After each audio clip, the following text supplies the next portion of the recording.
ni ara behira, orgean 2 minutu zan izai duteko. Ies egin dute. Ies egin dutela, eskapo. Haz egin dut, demora askoten gara, kaso iteko hori zuri hobe. Arratzaldean dazkarrik asko etortzagatik. Ni motxa, zarrera emateko bakarri da. Izango da, kartela ikusiko zenuten, munduiraren ubera aurreko, guandale hilabete batzuk ere ziklo bat antolatu genuen munduira uberaren barruan, eta eutxi nahi genion berriro, gaia aparkatu eta beste gauz batzuk lantzen egun eta gero, gaiari eutxi nahi genion, gure ustez, gaiaren inguruan jardutiak ikaragarrizko garrantzia dakalako. Pentsatzen fijatuko zinatestela, eta hurrengo hilabetetan ere horrela ibiliko begu mentzat, alde batetik historialariak daudenerako, eta gu gaudenerako. Eta egiten nahi gehan guztiari bai ematen nahi geha bere logika. Eta logika bat ematen nahi geha, guk mentzat mendeurren honi deitu geniolako ezagutzaren mendeurrena.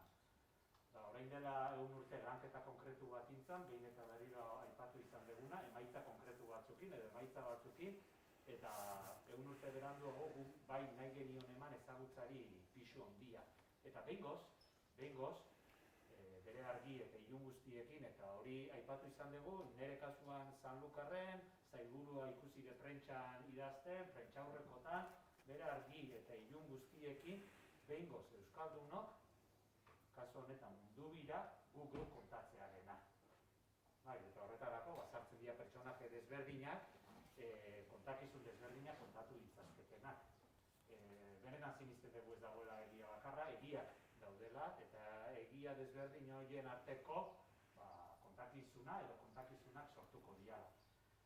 Hortxe dakau erronka ondigenetakoak, eta gaina ariketa hori, nola esan dut, ezakit zahetu erabilia, 21. mendeko gizartiak ezigitzen duen terminotan itearena, no? Eze garrantzitza da, askotan umei ezigitzen dieguna kontatu, baina kontatzen zabat entzun. Entzun ere bai, ulertzen zaiatu, bestearen lekuan ipini, ariketa oso importantia, eta helduok ere zer ikasi jabadaukagu, eta gai honekin ere ikusten de zer ikasi jabadaukagu da. Eta gaina, 5 urteko distantzi batek kriston aukera ematen du ikasteko. Eskuarten daukagun zehatako bada, erronketako bada, horretan ari gara, egin ditugun ekimenak eta aurrerantzean ere egingo ditugun ekimenak ere, partien ikusiko zenuten Plazaberdurako horma irudiarena bide horretan dikua. Orduan, mintzaldiak ziklo bat antolatu da, gaur hasiko litzateke, Xabier Kerexeta moderatzaile bezala, eta gero oso ezaguna zaizkigun, Xabier Alberdi eta Eka Itxabartegikin. Ez da txistekin, no? Hasi gaitu. Ni irundarra naiz, horretzeko. Hau ekainak 10 gaurkoa, eta gero ekainak 29an Enrique Santa Maria, Janile Castrillo izango dira bi protagonistetakoak, eta Gaizka Arangurenek pixka moderatuko du, dinamizatuko du mintzaldi hori, eta uda bete-betian, baina horrela suertatu da, Uztailaren 15an izango litzateke moderatzaile lanetan ibili diren Xabier gaur izango dana, Gaizka bigarren blokian izango dana, eta Martxolo Otamendi Xabierren lekuan eserita, hor sortuko da solasaldi horrean gonbidauta zaudete horreta ere. Gero, grabatzen ari gara, zuzenian ematen ari gara, eta gero hor geldituko da. Beste gabe, eskerrik asko, eta txistian.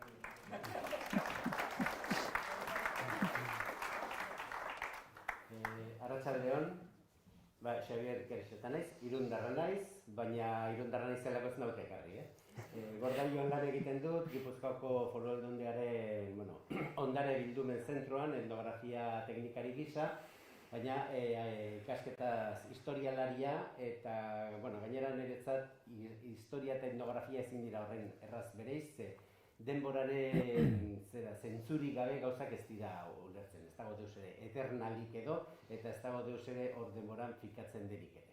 Orduan horregatikan jardungo dut hemen historiaren kontzeptu, ondare duen kontzeptu horretatikan, horretarako Xabier Alberdi gainera Euskal Itsas Museoan zuzendari dago, historialaria ere bada, eta, gero berak salduko dizue moto horiz, badute erakusketa polit bat, hemendik 15 egunera ja, ez?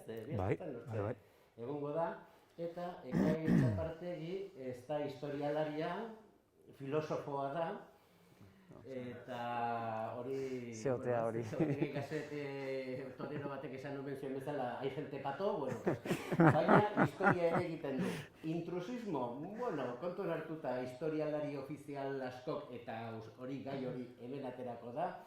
Hendik esango nuke oso ekarpen interesgarriak egin daitezkela, azken finean historia ez da gauzak kontatzea, baizik eta, filosofia bat ere badago, eta mundua, errealitatea iraganean ulertzeko modu bat. Eta ezinezkoa da hori ulertzea orainalditik ez badugu abiatzen. Teorian hori ez da egin behar, presentismo esan den dena, baina bestetik ezinezkoa da, azkenean zer bilatzen dugu iraganean gaur egun kezkatzen gaituzten gaiak. Eta galderak eta iradokizunak ez dakit moderatzaile, zikiratzaile, zirikatzaile, hor nonbait ez duten naizen ibiliko, baina uste dut hauekin ez dela oso beharrezko zen uste dut beraiek emango dutela. Hasiko zera, Xabier, zerbait kontatzen zuri buruz, artikulu bat eta idatzi duzulako, eta pixka hor zentratzeko, gero Ekaik egingo digu berea, eta gero nik egurra edo Oskalo bede zer emango duzuetan.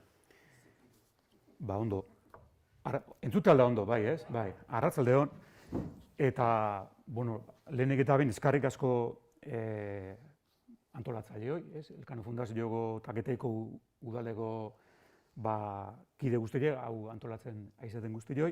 Eskarrik asko Xabier baita ere, gaur guekin hemen pelota partiduen juez lan egitea etortzeagatik, eta zuedan oire eskarrak etorri zeatelago. Eta egitea da, proposatu ziguten Ekairi eta Biloi hemen parte hartzea, gure arteko kolokio edo gure arteko,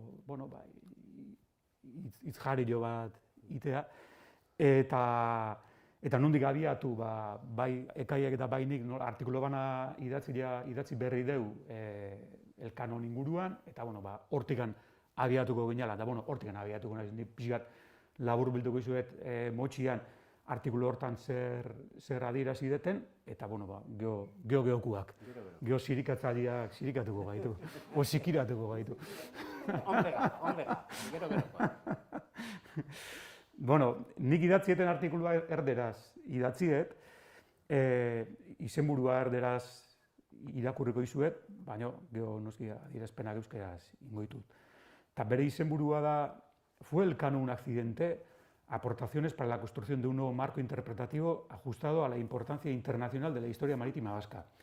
Hori da izenburua, eta nola nik azkenian itetena da, artikulu honetan itetena da, hemen Xabierrek esan du bezala eta Aitorrek aurretik usteet esan dula baita ere, pixat itetena da nire buruan alde.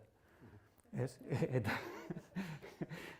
azkenian nik hemen aldarrik atzetena da, funtsezkoa dela gure historia ezautzeko eta gure historiak bai gure lurraldean da gure lurraldetik kanpo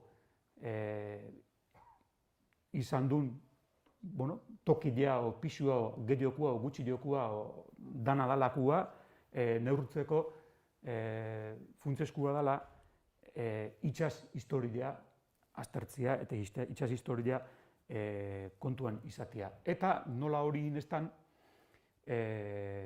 horregatikan nire eritziz, horregatikan bestiak beste, 100 urte pasa ondoren, 800. Mendeurrena oendala 100 urte egin, eta orduan intzituztena, Aitorrak esan duen bezala, eta ben gara jartako ikuskeratik inda gauzak, baina 100 urte pasa ondoren ikuste deu, orduan arazo berdina zuten, eta gaur ere ikuste deu, antzeko arazo batekin jarraitze deula, bestiak beste, nahi bali mezue, arazoaren gelakozko horren muturra, izerrer horren muturra da, elkano ez dela ezaguna. Baina hori niretzako ez da arazoa, hori da arazoaren hori, mutur hori, urpetik ateatzean mutur hori. Elkano ez da ezagutzen. Ez noski gure etxetik kanpo eta gure etxe barruane gutxi. Eta askotan gaizki, nire iritziz. Hor zeitet, itet hasieran azterketa bat, itet zergatikan gertatzen den hori. Eta zergatikan gertatzen da, zuk esan dezuna, ez? Historia esate duguain, historia arazo badaka, hitzak. Historia da batatikan gertatutako kontuak, ez? Iraganeko kontuak, hori historia deitze jau, baina baita ere, iragan hori aztertzeun zientziai ere historia deitze zaio. Bueno, idazteakuan bereizte ditugu bat maiuskulaz jarreta eta bestia minuskulaz jarreta, hitz egitean igual ez da inerrexia bereizten. Guen, hitz egitean erizin historia da zientzi bezala, hau da, idazte deuna, lanketa, ikerketa hori itia eta horren emaitza horretaz hain naiz, ez? Azken, historian zer egina zer da, zeiteu historiak, iteuna da iraganeko gertakariak interpretatu. Zientzia orok iteuna da errealitatea aztertu eta interpretatu. Eta interpretatze deun enean, interpretatze deu, zubedarkia dira zidezun bezala, gure biharren, gure gogoen, gure jakin nahi konkretuen, gure egoeraren arabera. Ze azkenian errealitatea itizkidu galderak. Eta galdera egitea, haur txiki batek erabateko galdera egiteitu, nerabe batek beste erabateko galderak, heldu batek beste galdera batzuk egingo ditu, eta zahar batek egingo ditu beste galdera batzuek gai berdinaz, ez? Ez dakit, batzu izopa, galdera desberdinak ingo ditue edade desberdineko pertsona, bakoitza bere errealitatetik eta bere gogotatik o bere arduratik ikusteulako errealitate hori eta interpretatzeuelako. Eta gauza berdinak gertatzea errealitate osuakin eta azkenian zientzi hori askotan iruditzen zaiguna dela orakulo idatzitako hor, ez dakit, ze tenplotan jasota daun gauza estatiko bat izango balitz bezala, ez, zientzia azkenian da metodo bat. Da metodo bat gauzak jakiteko. Gauzan jatorria interpretatzeko eta nolabait ezagutzeko. Eta metodo bat da nenean, ite deu gure galderetatik abiatuta. Eta ni noski, ni Xabier Alberdi naizen honek, ni baitut nire ardurak, ni baitut nire kerentziak, baitut nire mundua ulertzeko erak, nire sinispenak, nire, gaztelera esatean bezala, misfilias y misfobias, eta orduan, noski, nik egiteituten galdera dira, nahi arduratzen zaizkitenak edo interesatzen zaizkitenak. Eta hortikan egiteitut galderak, eta hortikan saiatzen naiz. Eta ni, noski, itxas historialaritzat daukan nire burua, hortan jardu naiz, bainepin, hortan saiatzen naiz jarduten, eta nik horregatik esan dut, nik artikulu honetan, itxea egiteetela, itxeko aldea, aldarrik atzetelako, hain zuzen, euskal itxas, euskal historia, euskal historiaren ardatza nire iritziz, itxas historia dela, itxasua dela. Eta hori ez teuin. Ez dakau interpretazio marko bat, edo ez dakau nola esango nuke, errealitatea ulertzeko eraikitzen ditugun oinarriak ez daude itxasuaren gainean edo itxas iragan horren gainean eraikita. Zerren gainean dabe eraikita? 19. mendian garai hartan, historia hori zientzi izatea pasazanean edo pasanei izan zutenean, garai hartan eraiki zituzten oinarritan jarraitzen du gaur egunean guendikan historia lanketa horrek. Garai hartan ze historia eraiki zuten? Gaur egunean bezalaxe, orduan eraiki zuten preokupazio batzuei, helburu batzuei, bihar batzuei, interes batzuei erantzuna emateko. Eta idatzi zutenak ze interes, ze helburu, ze egin bihar nagusi zuten? Zuten helburu ikaragarri bat, garai hartan, eta da, Espainiako imperioa imperio izate hori galdu intzan, porrotintzun, bukatu intzan, hankaz gora juntzan, bukatu intzan, eta sortu zuten beste egitura politiko berri bat, deitzen duguna La Nación Española, o Espainiako Estatu Nazionala. Eta hori eraikitzeko, eraikiko dute baita ere, estatu horren jatorri historikoak nolabait justifikatu nahiko dituzte, esan nahi dute erakunde politiko berri hori aspalditik datorren zerbaiten emaitza zuzena dela, orduan eraikiko dute historia bat, historia nazional bat. Eraikiko dute marko bat. Hau da, iragana ulertzeko eta interpretatzeko kuadro bat pintatuko dute. Eta kuadro hortan, ze sartuko ditugu? Sartuko ditugu interesatzen zaizkigun gauzak. Interesatzen zaizkigunak ez ditugu sartuko. Zergatikan? Nere helburuekin bat ez datozelako. Orduan, bestiak beste, kuadro hortatik kanpo geratuko gana izangoa, gure itsas histori osua. Gehienian sartuko ditue elemento jakin batzuek, sartuko ditue personai o gertakari jakin batzuek, nolabait diskurso orokor hori justifikatzeko bat datozenak. Baina beti ere, eta hori dela da, beti ere bigarren mailan. Elkano sartuko hue kuadruan, baina ez da egongo Carlos V eta Felipe II da hoien onduan, baizik eta egongoa hortxe mai azpilan. Han bastarrian daun, kuadruan, han bastarrian daun, hango tamborraien azpilan, han. Hola. Hori da eraikiko duena, ez? Orduan, hori indarrian jarrikoa, eta horren iragana interpretatzeko eskema horren gainean eraikiko dira lan egingo dute historialari guztiak. Zergatik? Hori ikasiko dutelako akademietan egitzat, hori ikasiko dute iragana interpretatzeko eskema moduan. Kontuan izan baita ere garai honetan, irakaskuntza, beharrezko irakaskuntzare garai honetan hasiko da, irakaskuntza horrek ere, jendia alfabetatzeko, eta baita ere jendia alfabetatzen bitartean, idea jakin batzuek bereganatu ditzan, eta eskema, mundua ulertzeko eskema batzuek bereganatu ditzan sortukoa baita ere. Eta noski, eskola horietan emango dan historia izango da, la historia nacional española helburu horiekin eraikitakoa. Horietako gutxi batzuek unibertsitateetan bukatuko dute, eta horietako gutxi batzuek bukatuko dute historia idazten, eta idatziko dute, oinarri horietan oinarritutako historia. Esango genduke horrek iraungo horrelaxe gizaldi oso bat, gehiago, badakizue, hogeita hamaseitik aurrera segertatu zen badakizue, eta hogeita hamaseitik aurrera baita ere, hor estatu hori salbatzea etorri dan erregimen horrek, el movimiento de salvación Franco jarriko duna, noski, kuadro hori oso ondo datorkio.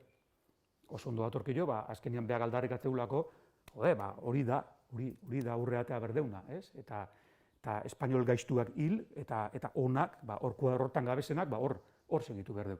Orduan, indarrean jarraituko, gizon hori hilkoan arte, gutxi gora bera, egitea da beha hil baino urte batzu elentxio, hasiko da, askotan Espainian deitzen zaiona la renovación historiográfica española, hau da, historiaren berrikuntza prozeso bat hasiko da, baina berrikuntza prozeso horrek ezaugarria izangoa ez dutela eskema hori dudan jarriko.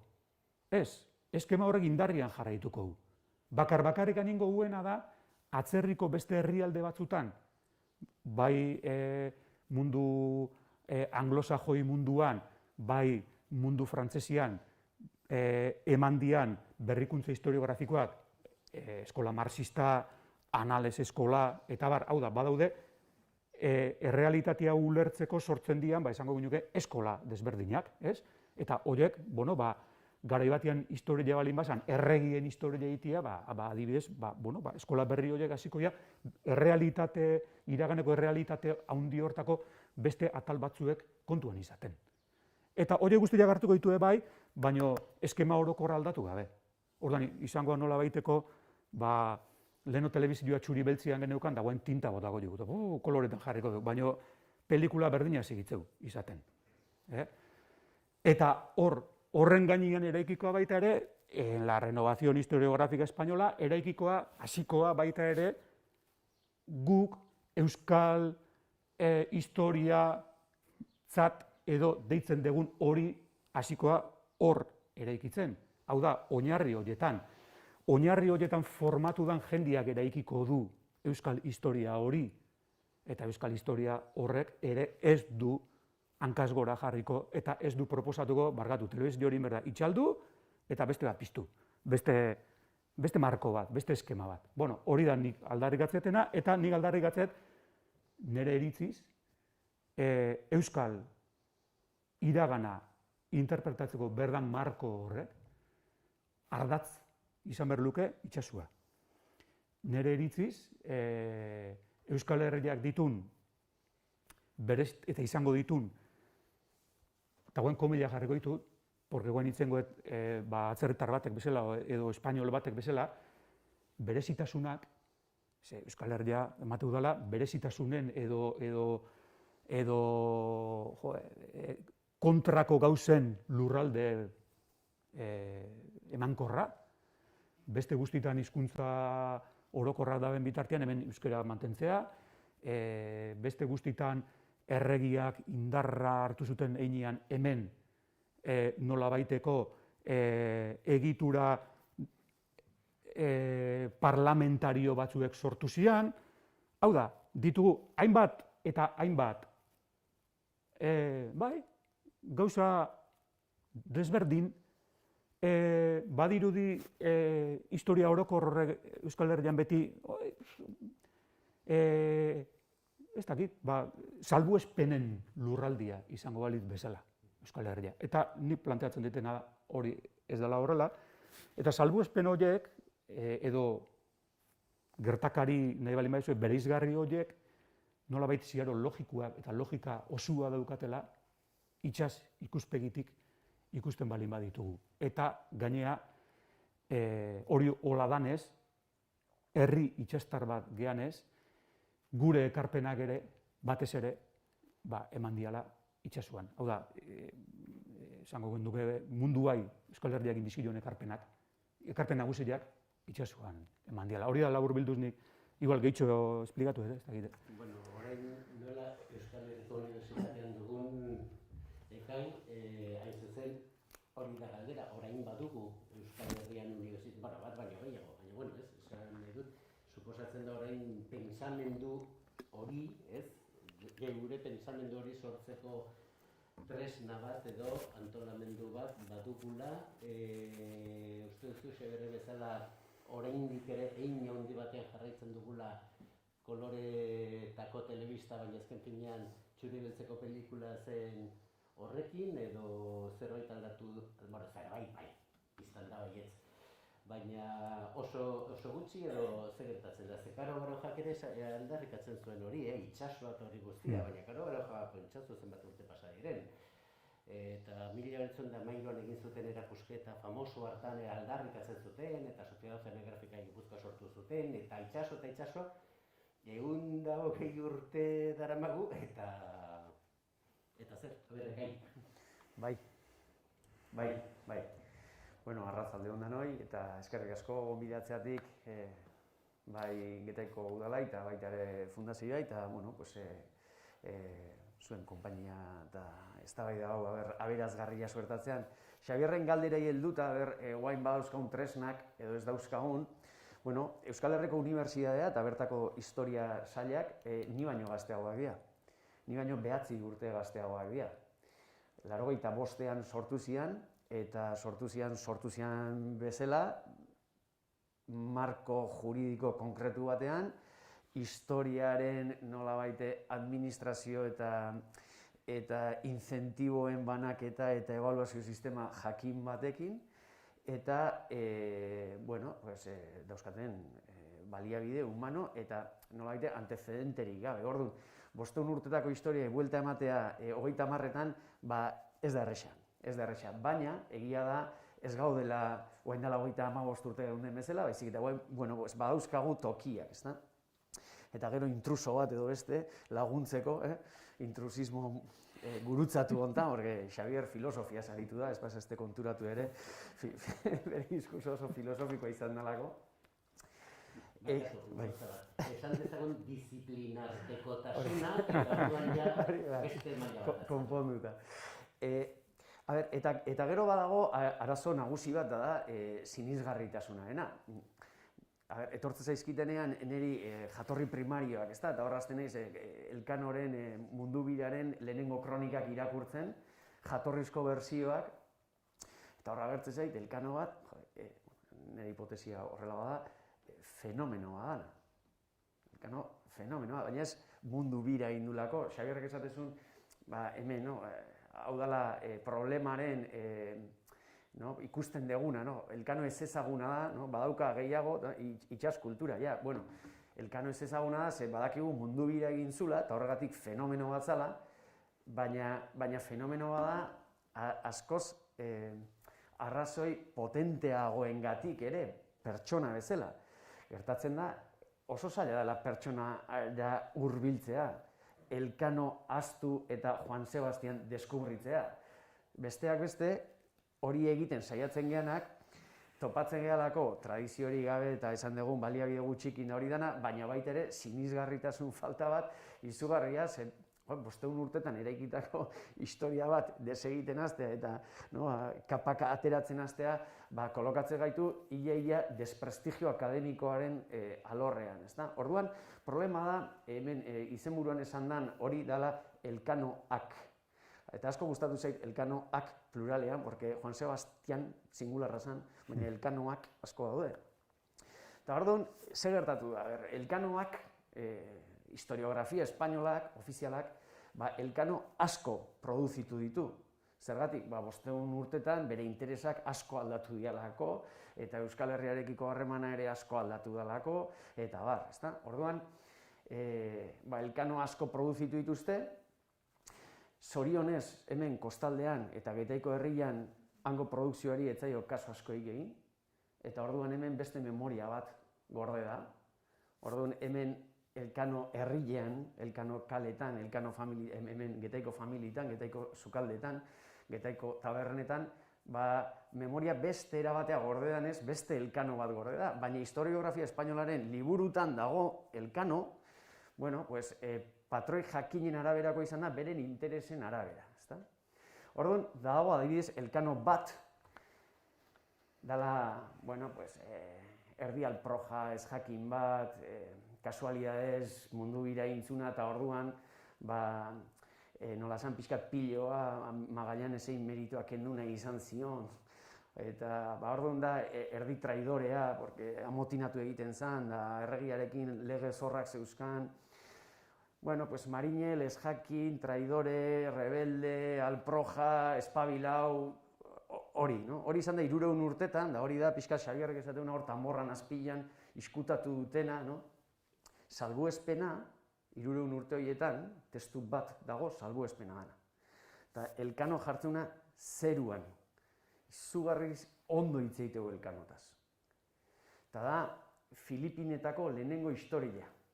Gaztelera latinez idatzi zen Filipinetako lehenengo historia. Liburu hori hartzen baldin bazue, eta dela gutxi gaztelera itzuli dute. Horra agertzen da, Elkano bat, zea raroa, historiografia espainolean, norbait Elkanotaz hain ondo hitz egiten, eta Magallanesetaz hain gaizki. Egilea da Aganduru, hori joko Aganduru basarrikoa. Hor, esatezu, eskimen bi memoria daude, gutxienez. Liburutan espainolak produzitzen nahi dian, hor gortean, eta hemen hori jo zarauz, Getaian, nola gogoratze duten Elkano, eta nola maite duten, eta nola apreziatze duten. Orduan, ja hor ikustea lehenengo talkak, ezta? Eta gerora, dago beste Elkano bat, pixka bat Xabierrek aipatu duen momentu horretan sortzen dana, eta gaina egun hauetan ikusi jat. Navarretetarrak eta sortu dute Elkano hori, eta hor lehenengo aldiz Elkano hori buruzko dokumentazio originala jasotze dute, Eustakiok bere biografian. Eta nola lortu dute Laurgaindik dokumentazio hori? Bueno, pues nunbait, Eustakio baino ia 70 bat urte lehenago, Godoiren gobernu liberalean, Godoik agintzen dio, ilustratu hauek, bakizu ez da, ilustratuak, nahi dute rodilloa pasa, ikasi duten bakarra ilustraziotik da, Espainia una, homogenea, diferentziak ez dute zertako bali, hori bakarrik ikasi dute ilustraziotik, eta orduan nahi dute, historia unifikatu, legeak unifikatu, eta orduan, bidaltzen du politikari militar bat, Jose Vargas Ponce. Vargas Ponce. Hori da. Bidaltzen du, esaten dio, jun horrea, eta idatzi helburu batekin, idatzi behar du la historia naval de España. Hori da enkargoa iteioena, idazte la historia naval de España. Zergatik, eta juten da justu Katalunia eta Euskal Herrira, kasualitatea. Eta etortzea Gipuzkoara eta badator dokumentazio bila, baina zer bilatzen zuen? Bilatzen zuen 1200 inguruko Gipuzkoako anexioa etzala anexio bat izan, baizik eta konkista izan zala, eta beraz, foruak izan ziala zerbait erregeak oparitu zuna, eta oparit bat zanez, kendu zezaketen edozein momentutan. Orduan, Godoiren tesia zen foruak nola kendu, nola erabili historia foruak kentzeko, eta orduan, Gipuzkoara horrela etorri izanean, derrepente, Laurgaindi pasa zen, desan zioten, hemen badauzkagu beste dokumento batzuk, ez dira 1200goak, dira 1500 pikokoak, baina Elkanoren, orduan jaso zitun. Eta gordezian, eta orduan, hor bazeukaten Elkanoren historia idazten hasteko beste motiboa, baina ez zetoztin dokumentazio horren bila, zetoztin foruen kontra egitea. Dokumentazio hori kasualidadez lortu dute, eta dokumentazio hori zertarako erabiliko da, programa liberal berdina aplikatzeko. Arrezke hostia, Espainiako Real Academia de la Historia, hasiko da, literatura departamentu hori, hasiko da gure historia idazten programa politiko jakin baten arabera, eta orduan dokumentazio hori interpretatuko dute bere begitatik. Eta zer da hor agertzen den Elkano? Bueno, pues aurrekoa 300 urtez izan bazan ez jakin alprojano kontrakoa. Visionario bat, leialetan leialena, noblea, sekulakoa, Espainiaren, la punta de lanza izan zana, imperioaren etorkizuna ikusten, bizionatzen zuen, izan behar dula, munduko imperio zabalena, militar leiala, monarkikoa, goitibera, justu kontrakoa, ze problema dago, Elkano bat eta Elkano bi, bila batea ezin du izan, ezin da izan marinen sinplia eta nobletan noblena, ezin da izan ez jakin bat eta munduko visionarioena, ezin da izan, batera ezin da. Orduan, beraiek ere problema dauzkate, ezin dan beren Elkano, eta hori gertatzea fantasiara salto egiten dezunean, konstrukziora salto egiten dezunean. Eta orduan, iruditzen zait, eta hori da, badatorren eta jarraitzen, bigarren Elkano hori da jarraitzen duten Elkano, militar, imperialista, erregezale, leial, horren konstrukzioa gero frankismoan asko puztu zutelako, historia hori ere esplikatu daiteke, norbaitek nahi baldin badu Wikipedian bastante ondo dago, euskerazko Wikipedian, nola egindan konstrukzio hori, eta fase historiko bakoitzean zeinek ze ekarpen egin duen, guk jaso dugun Elkano hori jasotzeraino. Eta orduan, gure kontua da nola egin jauzi Elkano horietaz, Mortadelo y Filemón, utzi fikziozko pertsonaia horiek atzean existitze ez dianak, konstrukzio edo buru batzutan aparte, eta Juan Sebastianena nola hurbildu. Juan Sebastian pertsona horrena nola hurbildu. Eta hor, nik esateko daukaten gauza bakarra da, dokumentuak eta dokumentazioa gutxi dago, baina daudenak daude. Orduan, berez historia hori kontatu behar da herri hontatik. Getariarrak kontatu behar dezue historia hori. Egin behar dezue zuek zuen begitatik ikusi dokumentazioa, aztertu, zuek pentsatu zergatik. Bueno, pues, hor badagolako jakintza bat inmateriala, jakintza bat terrenoarena, jakintza bat hemengo kulturarena, hemengo pentsamoldearena, jakintza bat inkluso materiala, teknikoa, teknologikoa, harremanak, itsas kultura bat, eta hortikan bakarrik interpretatu daitezke testu horiek nolabait Juan Sebastiani justizia egiteko moduan. Orduan, ni honen esatean atorrena da, hori, gustora ikusiko nituzkela zuek egindako artikuluak, irratietako parte hartzeak, antzerki, egin herri antzerki bat, esaiozue munduari zein zan Elkano, zein zan Juan Sebastian, ze ahots hori falta da. Falta da ahotsa da, getaiarrak munduai esaten, getaiarrak, baina zauztarrak lagunduko dugu. Getaiarrak munduai esaten, Juan Sebastian zein zan. Eta Juan Sebastianena zer egin zuen eta ze esan nahi eukizun horrek, getaiantzat, lurraldeantzat, itsaskulturantzat, baina baita ere gizadiaren historiarentzat. Bere argilunekin, bai, baina gu geuk esan da, eta ez beste batzuk gure ordez esan da. Horrekin. Azelan jarri zuen.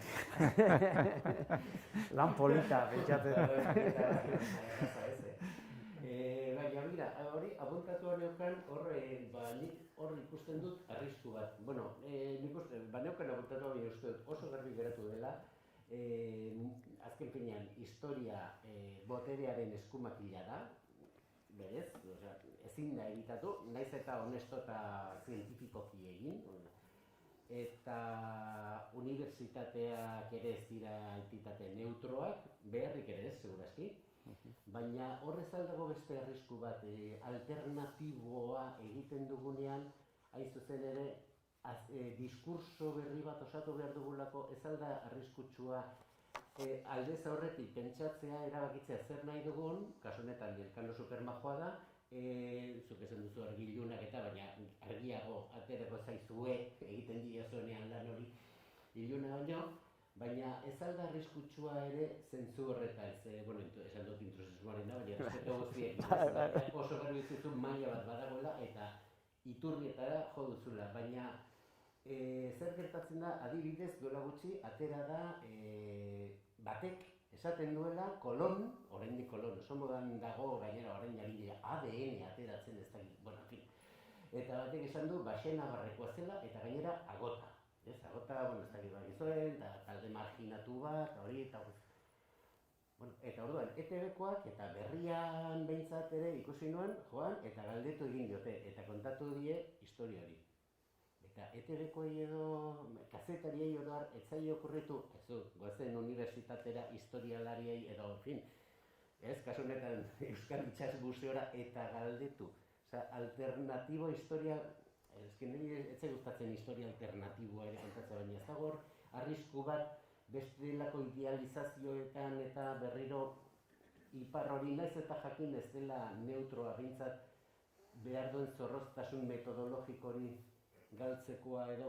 Beste kontua da, herritarren ekimenak, hori oso desberdina da, oso interesgarria, nik ez dizuen lan hori jarriko, baina oso interesgarria da. Baina bereizi behar da, zer den historia lan zientifiko modura, eta zer den, gure iragana interpretatzea gaur egungo ikuspegietatik, gero helduko diotor. Zuk edo... Nik uste bideok esango duela zesana, bai. Nire aldetik esan, hori, zuen aitatzezun hori,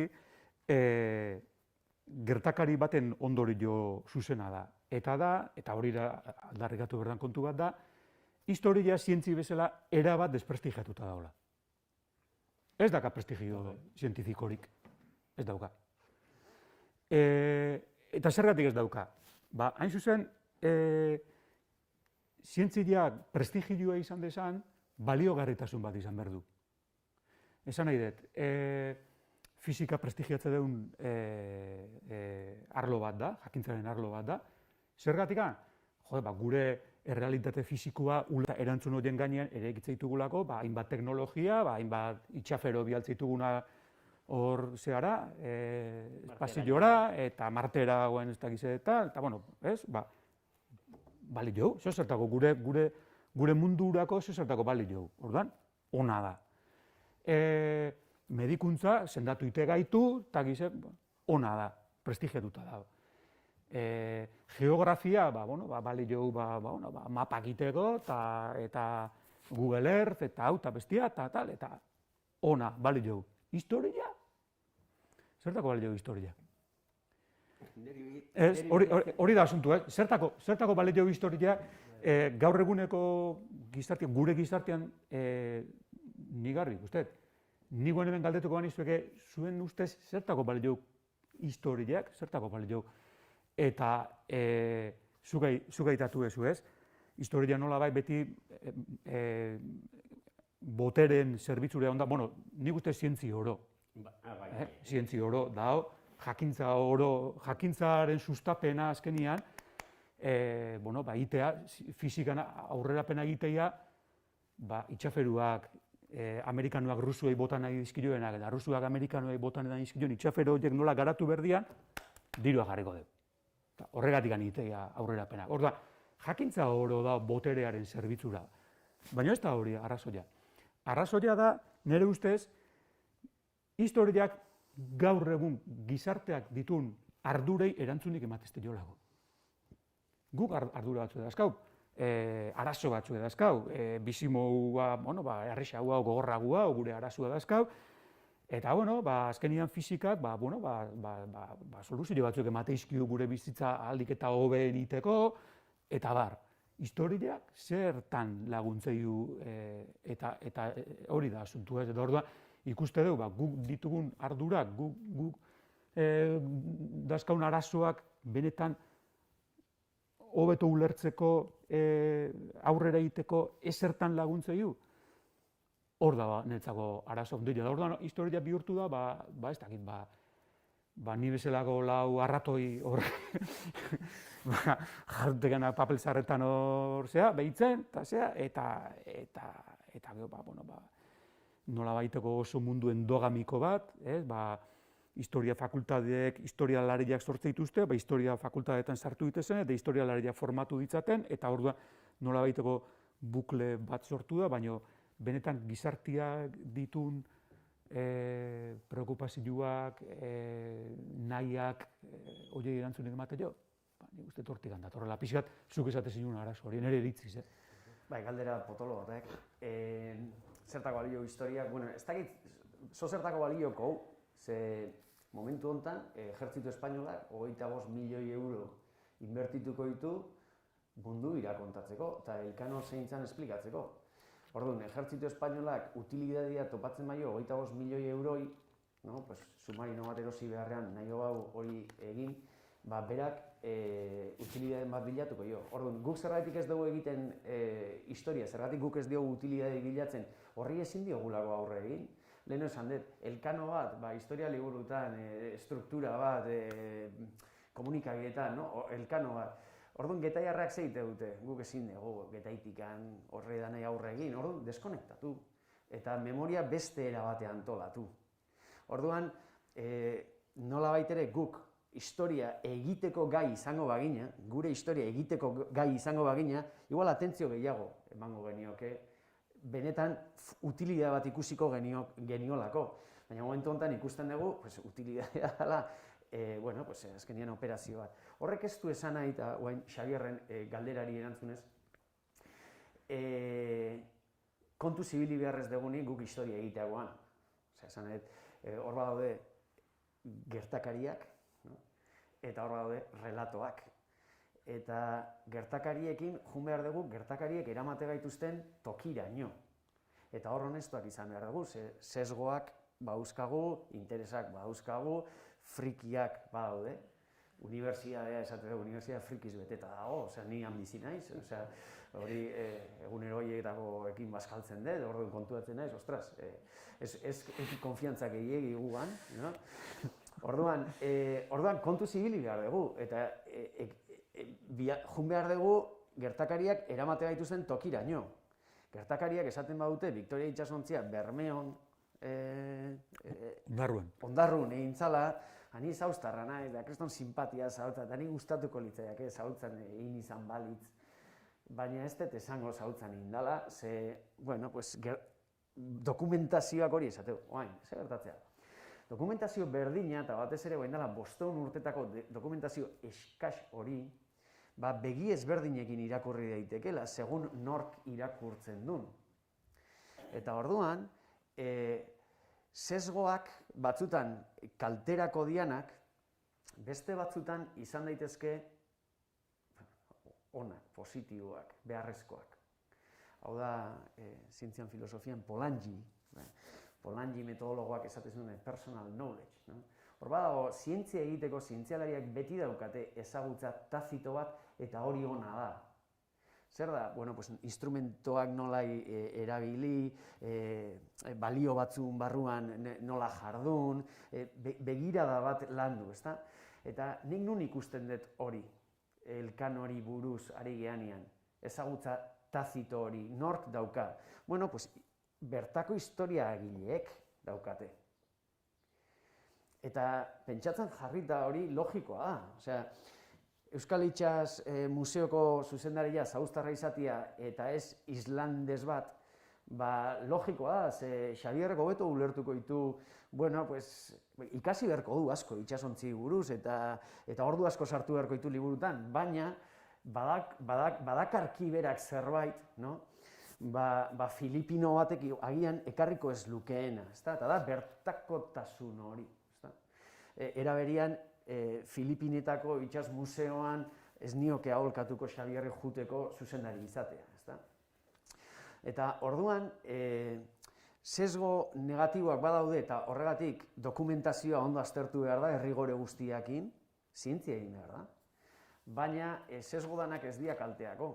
Eta horregatik insistitzen dut. Getaiak daukan sesgoa elkanorekin da elkano, nola baite, Juan Sebastian, no? Juan Sebastianea iristeko, ze 500 urtetako distantzia oso distantzia handia da. Eta hor, gaina mina pila bat jarri dizkigute, no? Bide horretan, ez da? Orduan, ara iristeko, mina horiek zapaldu gabe, nire ustez, intuizio hori hemen dago, kostaldean. Eta konfiantza eduki behar dugu hemen dagoen memoria eta ezagutza tazito horretan, iristeko. Izuzen gaur egungo errealitate honetatik abiatuta, baina historiari begira eta historia bestela begiratzeko modu honetan, hauek bi gai atera zaizkit, behin eta berriro ateratzen ari direlako, gainera laneko eta esan diate. Galdetu duzu gozo bat, galdetu duzu? Bi gai nik uste dut gaur egun evidenteak direnak eta duela 100 urte egin zutena, burutik pasako etzitzaizkienak. Bata da emakumeen presentzia eta bestea da euskararen presentzia.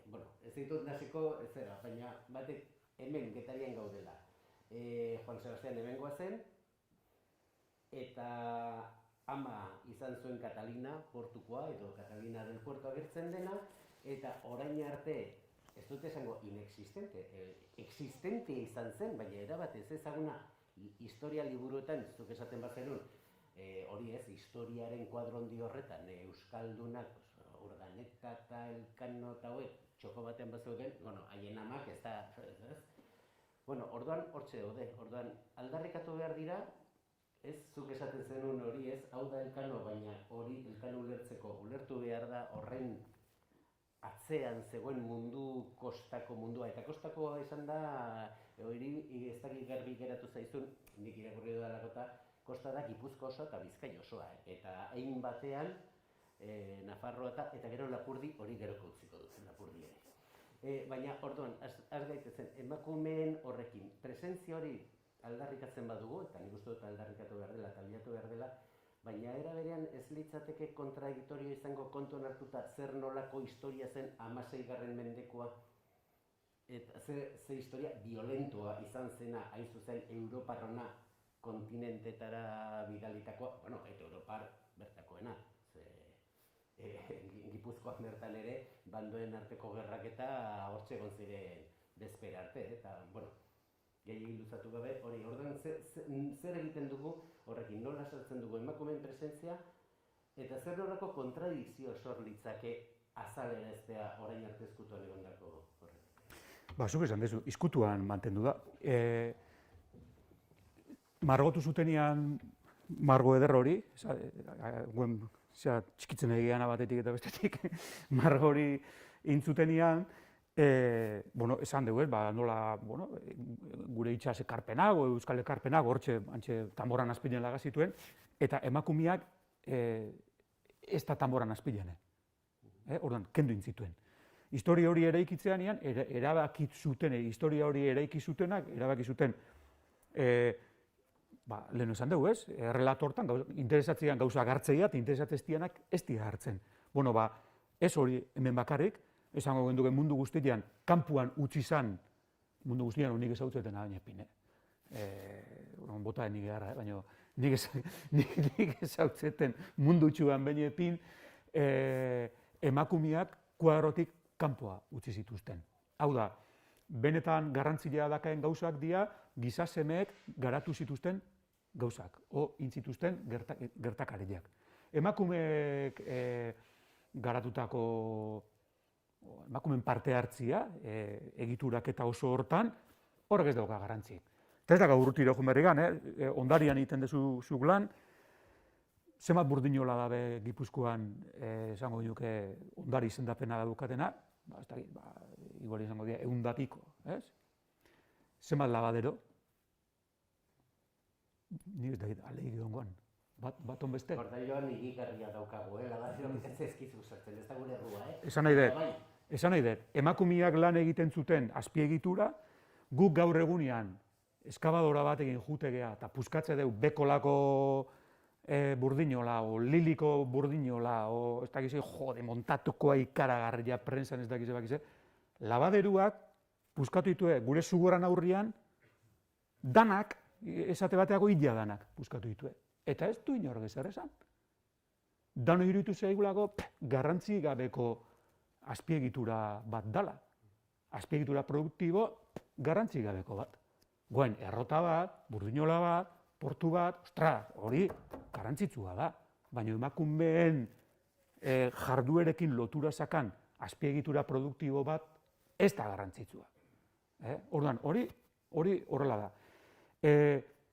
Erabat ados nago esan desunakin, emakumeak ulertzez baitugu, historia horren erdila ez dugu ulertzen.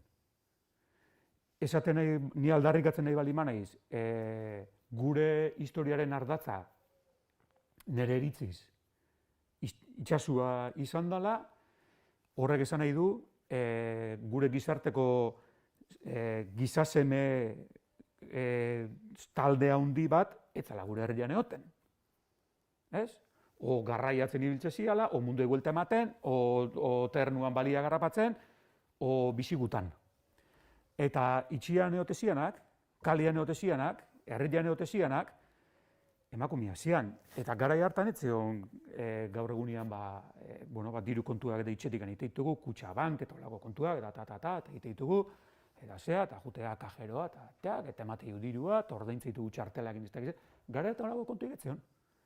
Garai hartan, itxeko gizasemiak jute zianian urtebeteago itxetik kanpoa, haiek kobratuko zuten itzultze zianian. Jakin alege urtebetian hemen nundik bizitze zian Katalina portukua, eta Elkanon arreba hori guztiak, eta ume pila horiak itxian hemen gatze zianak, nundik bizizian? Zeite zuen. Eta barkatu, horiek mantentze espazian, horiek itxiak mantentzeko gaitasunik espazioen, horiek espazituen beste jarduera batzuek garatzen, itxi horiek mantentzeko, ekonomia horietzen mantenduko. Baina guk ekonomia hortatik zerri ematen garrantzia? Baleta jutia, munde buelta ematea jutia, itxasontzileak eraikitzia, bisiguta jutia, ez dio garrantzik ematen tresa betetzen jardutia, ez dio garrantzik ematen linosko oialak itxian in eta geho saltzen jardutia, ez dio garrantzik ematen zagardu egitea, zagardu emakumea egite zuen. Zagardu gintzen emakumea jarrutezia. Ez zian jarruten gizasemeak, emakumea jarrutezia. Eta bar, beste hainbat jarduera, erabat bateragarria zianak, eta beste erdi hori ez da ulertzen gaina, beste erdia kontuan izatez pada, baina beste erdi hori, Elkanon adibideekin esan dugun bezala, bigarren mailako kontu bat, damos porretxo, sagardua, ingo etxe jema sagardua, itez paseien ekarrikoz jena ardua, zek garrantzi daka horrek. Ez? Hor dao, ikuskera hori dana hor dao.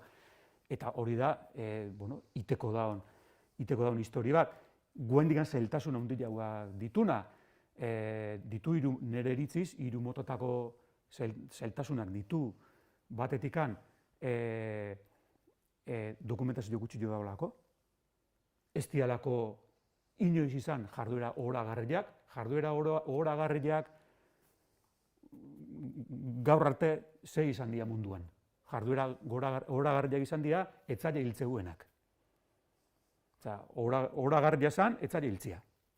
Gerra zan, ohorearen iturri nagusia, medallak se ganan el campo de batalla. Hori zan ohoragarria, eta horretarako hori lortu ahal izateko itean gauza guztiak. Hau da, burdingintza industria bat arma egiteko bale deulako, ontzigintza industria bat gerrarako barkua egiteko bale deulako, ekonomiaren, merkatuaren garapen bat horrek dirua ematiulako arma gehiago erosteko etzaile egurra emateko. Orduan, hori guztia, hori ohoragarria da, eta hori bai bat da, nazio batek aldarrikatu behar ditun pauso handiak.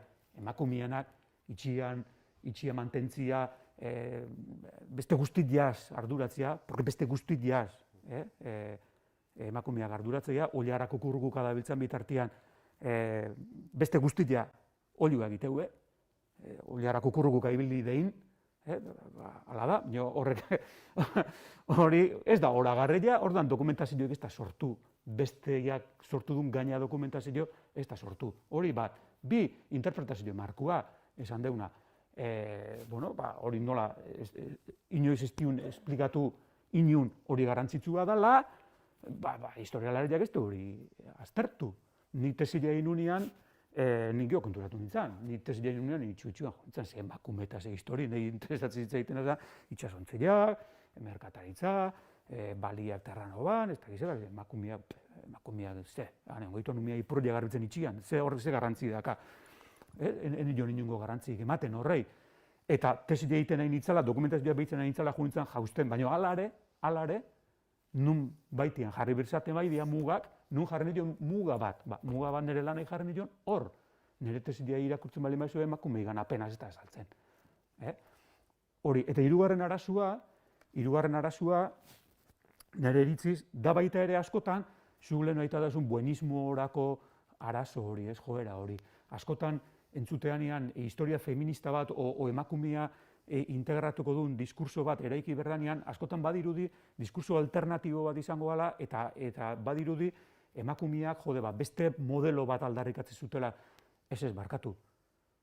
Esan dugu, errealitatearen erdila zian. Den gizona kukurrukuka ibilizite zen, beak mantentzen zuten itxia. Eta ikusi biztik ez dago, adibide bezala, berezeko zen gure getaiarrak adibidetzat hartzea, ez?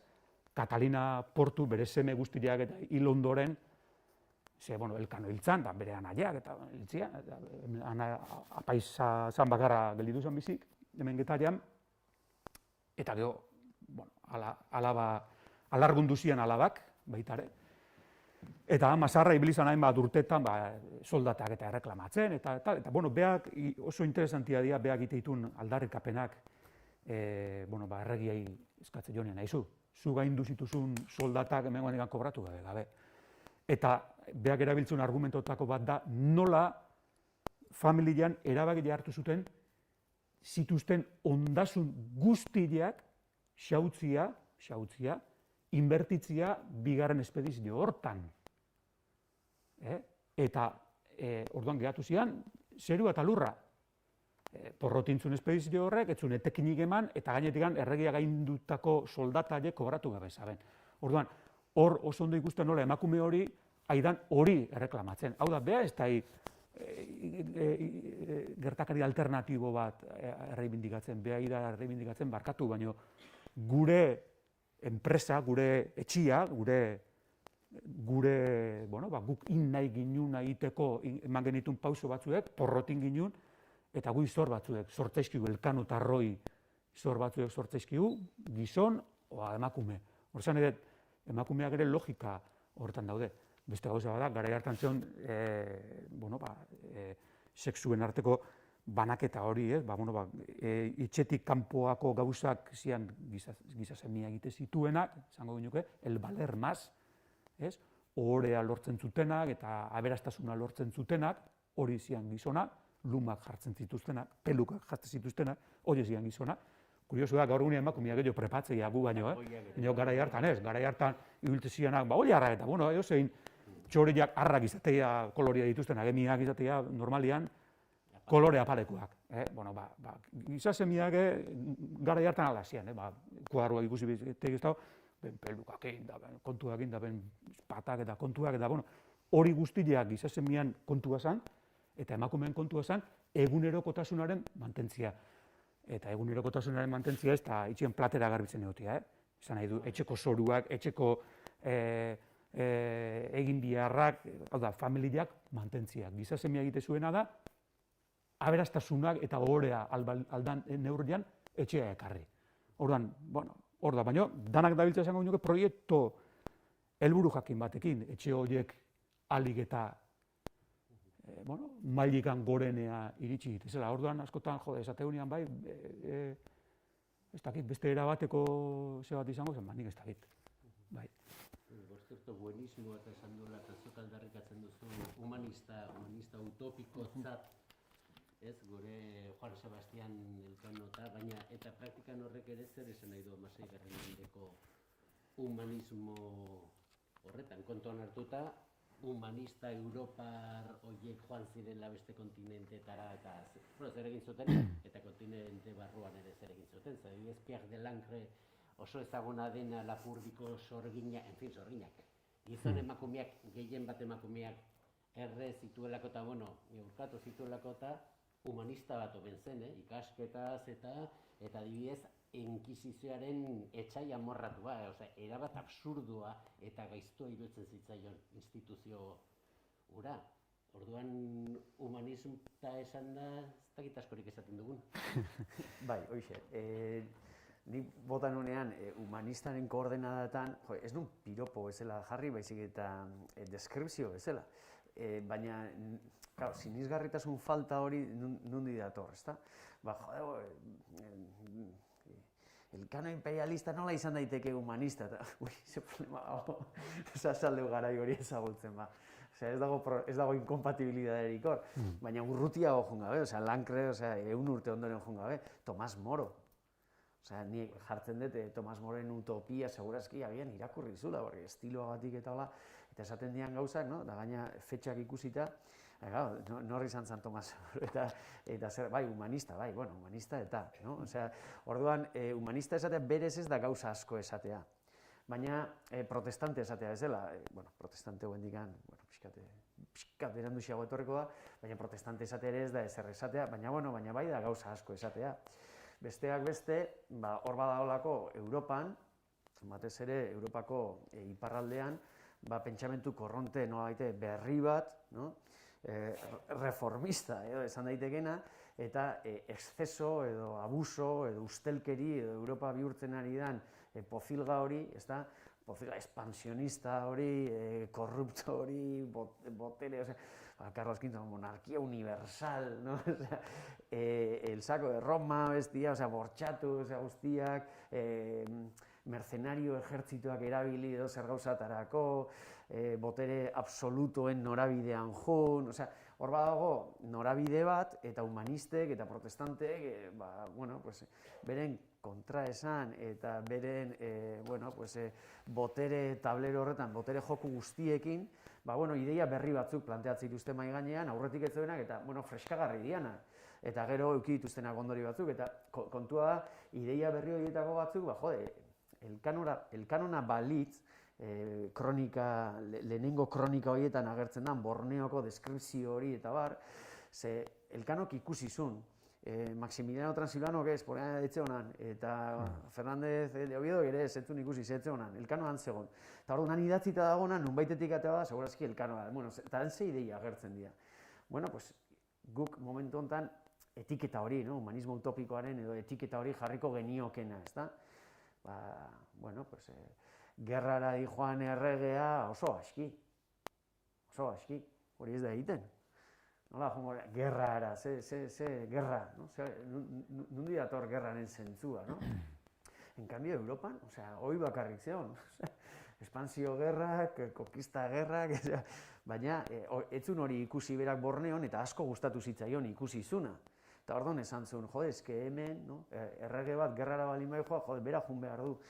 Bera bidaltze dute aurrena, eta bera hiltzen danean, orduan, pakea bilatzeko besteak sartzen dira, baina aseguratzen dira aurrena erregea hilda dagoela hor, guda zelaian. Claro, Elkanoren biografia aztertzen balin badugu, eta barkameneko gutuna, eta barkameneko gutun horretan ikusten dugu, Elkano ibili zala Mediterraneoan, Levante eta Afrikako zea, erregearen zerbitzura gontzala, ze erregeak ez dizkion ordaindu soldata batzuk, orduan, erregearen zerbitzura, han ibiliko zen, merkataritzan, o garraioan, o lo que sea, ezta? Baina momentu baten erregearen zerbitzura zergatik, bueno, pues, ontzi jabea balima eta gerraren bat balima dago, pues, ontzi jabe guztiak behartze zituzten, orduan, pentsa daiteke, ez da erokeri bat pentsatzea, Elkano ontzi jabea izan da momentu baten erregeak agintzen diola juteko batalla batea, no? Eta erregeak ez zizkion ordaindu, bere zorrak, beraz, suposatzen da, ez zegoela botin, ze gerrako kostak, gerra irabazleak botinaren bitartez kobratzen zian. Beraz, botinik ez bazeon, segurazki gerra galdu zutelako da. Baina gerra hartan, segurazki Helbes edo, auskalo, hori beste hipotesi bada. Baina gerra hartan ez zegoen erregea. Erregeak bidali zituzten. Marinelak, barku kapitainak, segizuek gerra, ez da?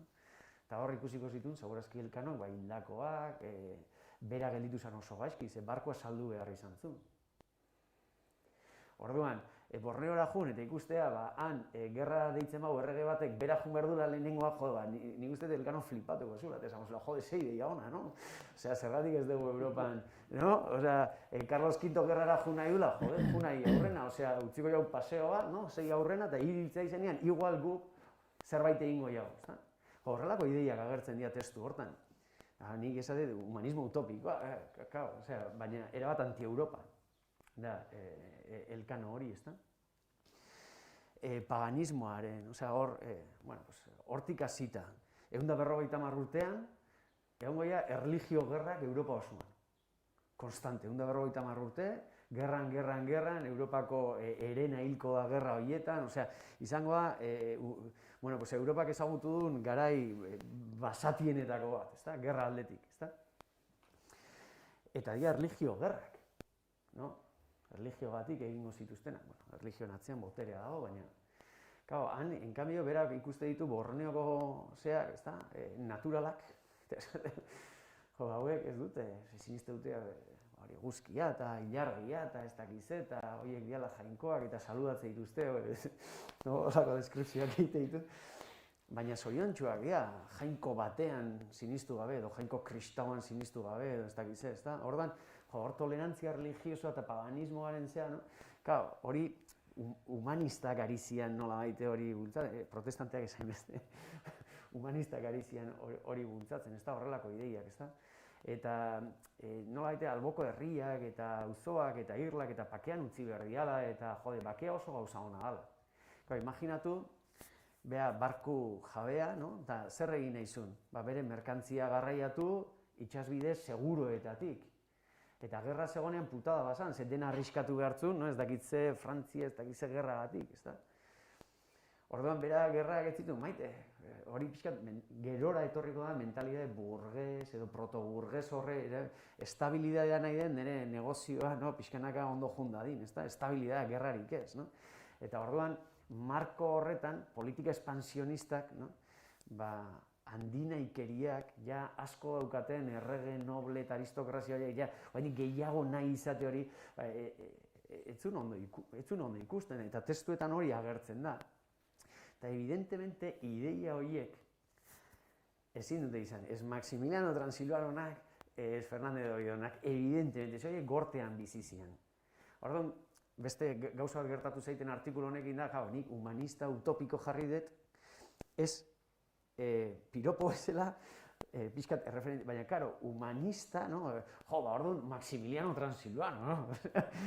Ja, bueno, baina hor dauden ideia humanistak ezin zitu Maximiliano Transilvano euki, sekretario del rey, osea, ezin euki. Hori dator, beste humanismo, herritarrago bat, protoburgues bat, bueno, pues, getaiti datorren batei oso sinisgarria ingo zitzaion ideiak. Bai, Arantxa, hor zaude. Bai, esan, Arantxa. Barkatu, Bultzatu, baina hola zegoen da. Barkatu, ez dut. Bere hitza bete. Nazi joan espezie bila. Eta han esan zuen konkista egiteko. Porque son unos conquistadores, o batzu. Zein duen benaldian da zeiten ahidian. Alibia duzioen akara. Eta ez zuen amore bat. Bere hitza bete zuen detorri zen nahiko espeziekin. Eta bare geho. Hori da bitzetan. Bere hitza bete zuen arek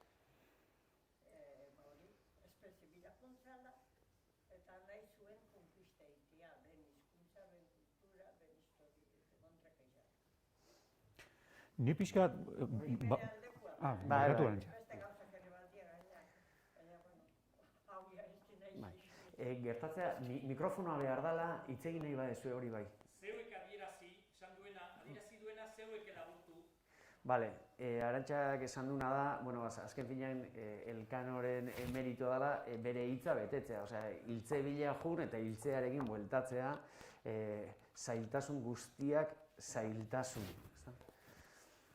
Ni bai gehitu nahiko nuke gauzatxo bat iguen aitatu egen arira, eta egileadek igindeken Elkanoren errelato hortan egileak harridura sortu zaiola hainbatei, ez? Eta hainbatek ikusi dutela, hemengoen ze eraiki digu ekaiek, ez? Baina errealitatea da, askotan uste duena baino anitzagua. Eta guk geu oso ambivalentia gea, eta iraganean ere bai noski. Eta zuk esan dezun bezala, eta nik berriz nire aldea ekarrikoet, gauzak nire aldea ekarriko ditut berriz, baina itsas historia aztertzen dunak berehala topatukoa gauza batekin. Eta da hain zuzen, zuk esan dezun bezala, Ekai, itsas merkataritzan dabilen nahi, o baleta ternuara jutea nahi, horrei interesatzen zaio pakia.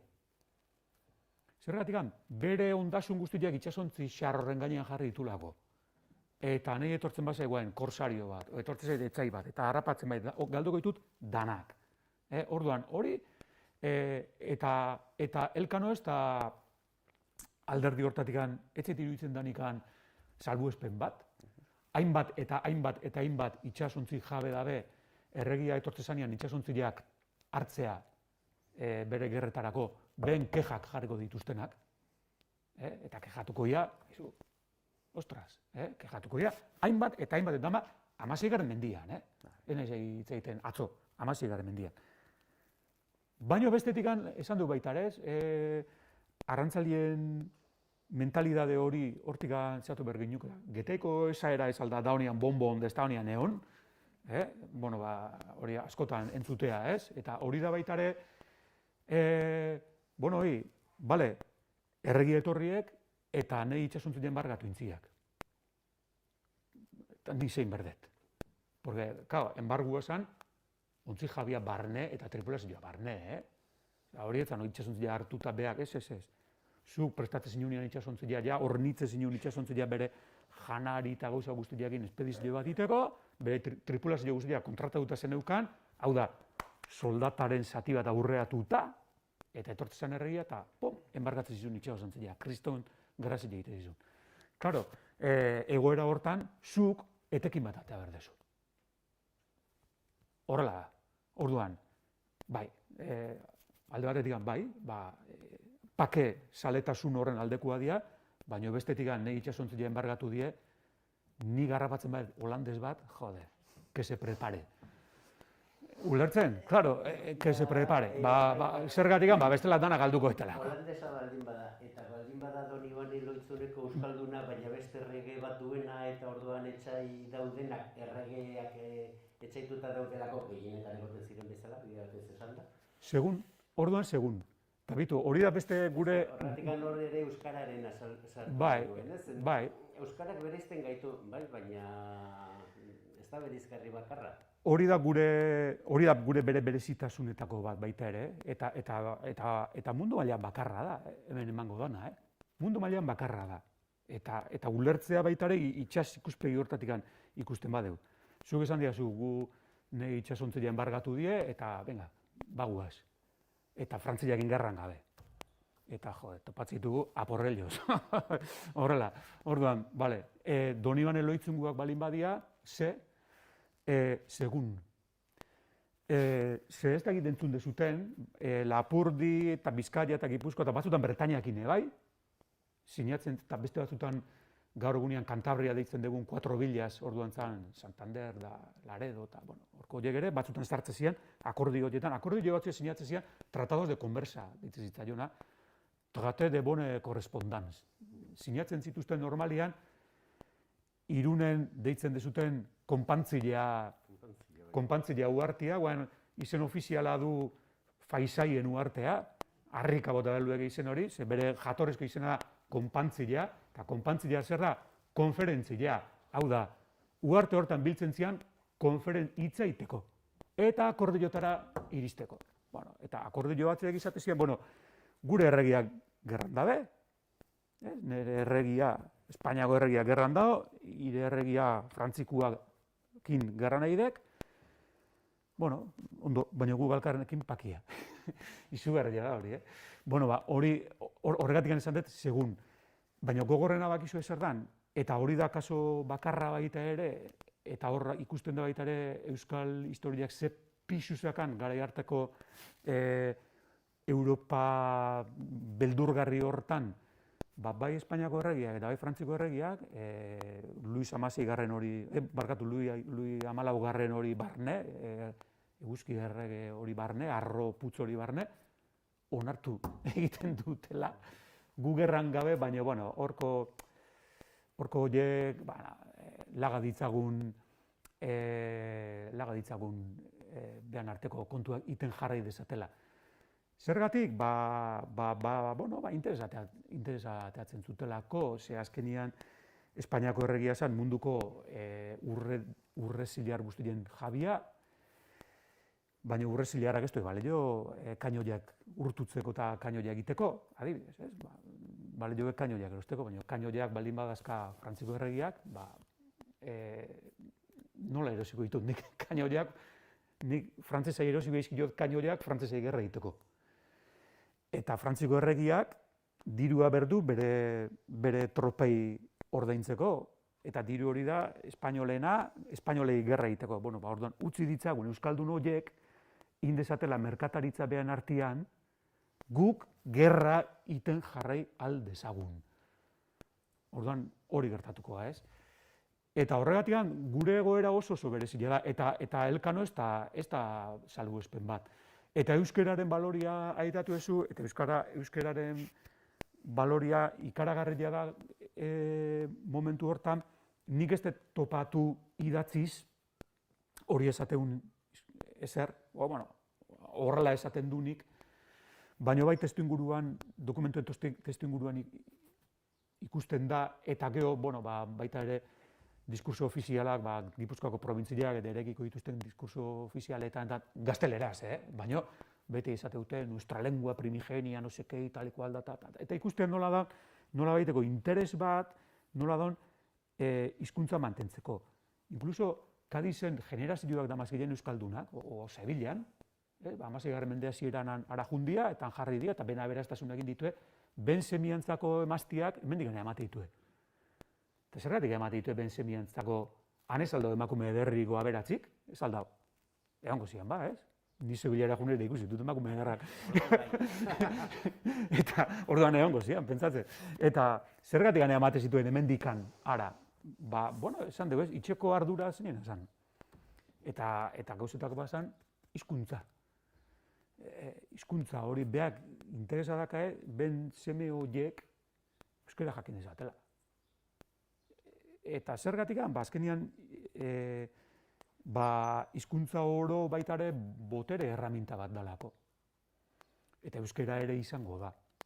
Izango da, nola baiteko euskaldunen mundu propio hortan, mundu komplexu hortan, pakez eta gerraz eta harremanez eta komplexutasun horren barruan, hizkuntza hori erabiliko dute bihardanean batiteko.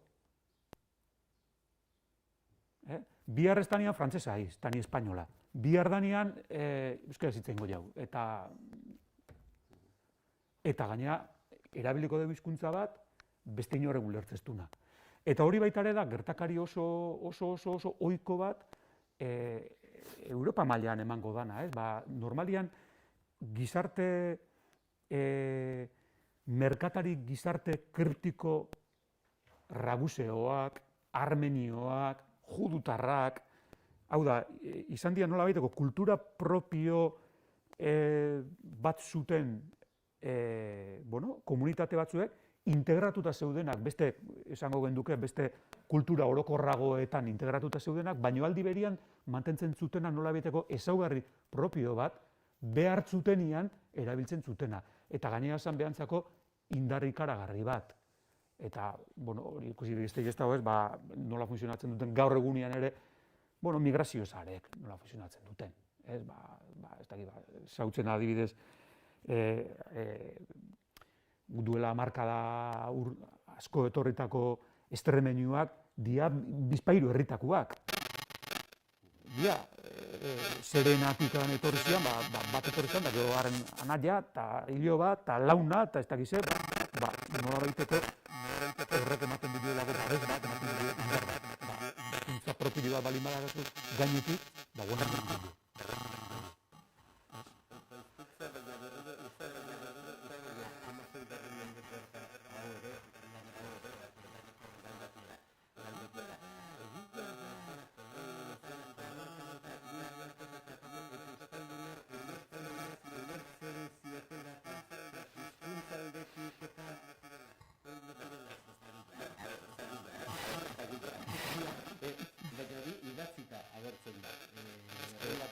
Ez Kolon baitziketan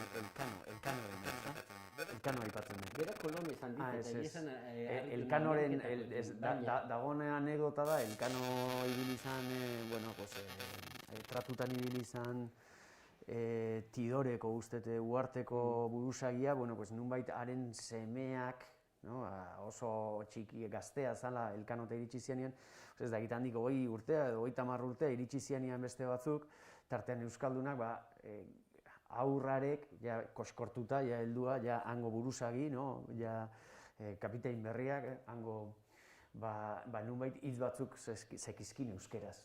Hori jasota gelditu da historiografian. Zenbataino dan sinesgarria, ez dakit. Erakusten duna da, nolabait Elkanok oso memoria ona utzi zula uharte haietan. Eta hori, ere bai, sintomatikoa da, eta bat dator, Elkanoren, ez humanismo, baina humanitate horretatik. Bai, horren arira oso datu kuriosua, hori da kronista portugaldar bat, 30 bat urte berandu ara iritsiko dana, eta idazten du portugesez, idatziko du, esaten du bertako sultana, Tidoreko sultana eta sultanaren semeak eta gorteko zeak esaten du, bertako hizkuntzaz gain, hitz egiten zutela portugaldarrez segitela hitz egiten, gazteleraz egitela hitz egiten, eta baita ere segitela hitz egiten bizkaino. Eta esatu gaina, beak arro zeudela hori jakitiaz, hizkuntza hori ez egizkitela. Oso kuriosua da, testu hori 20. mende hasieran gaztelerara itzuli izanean, bizkaino desagertu intzan.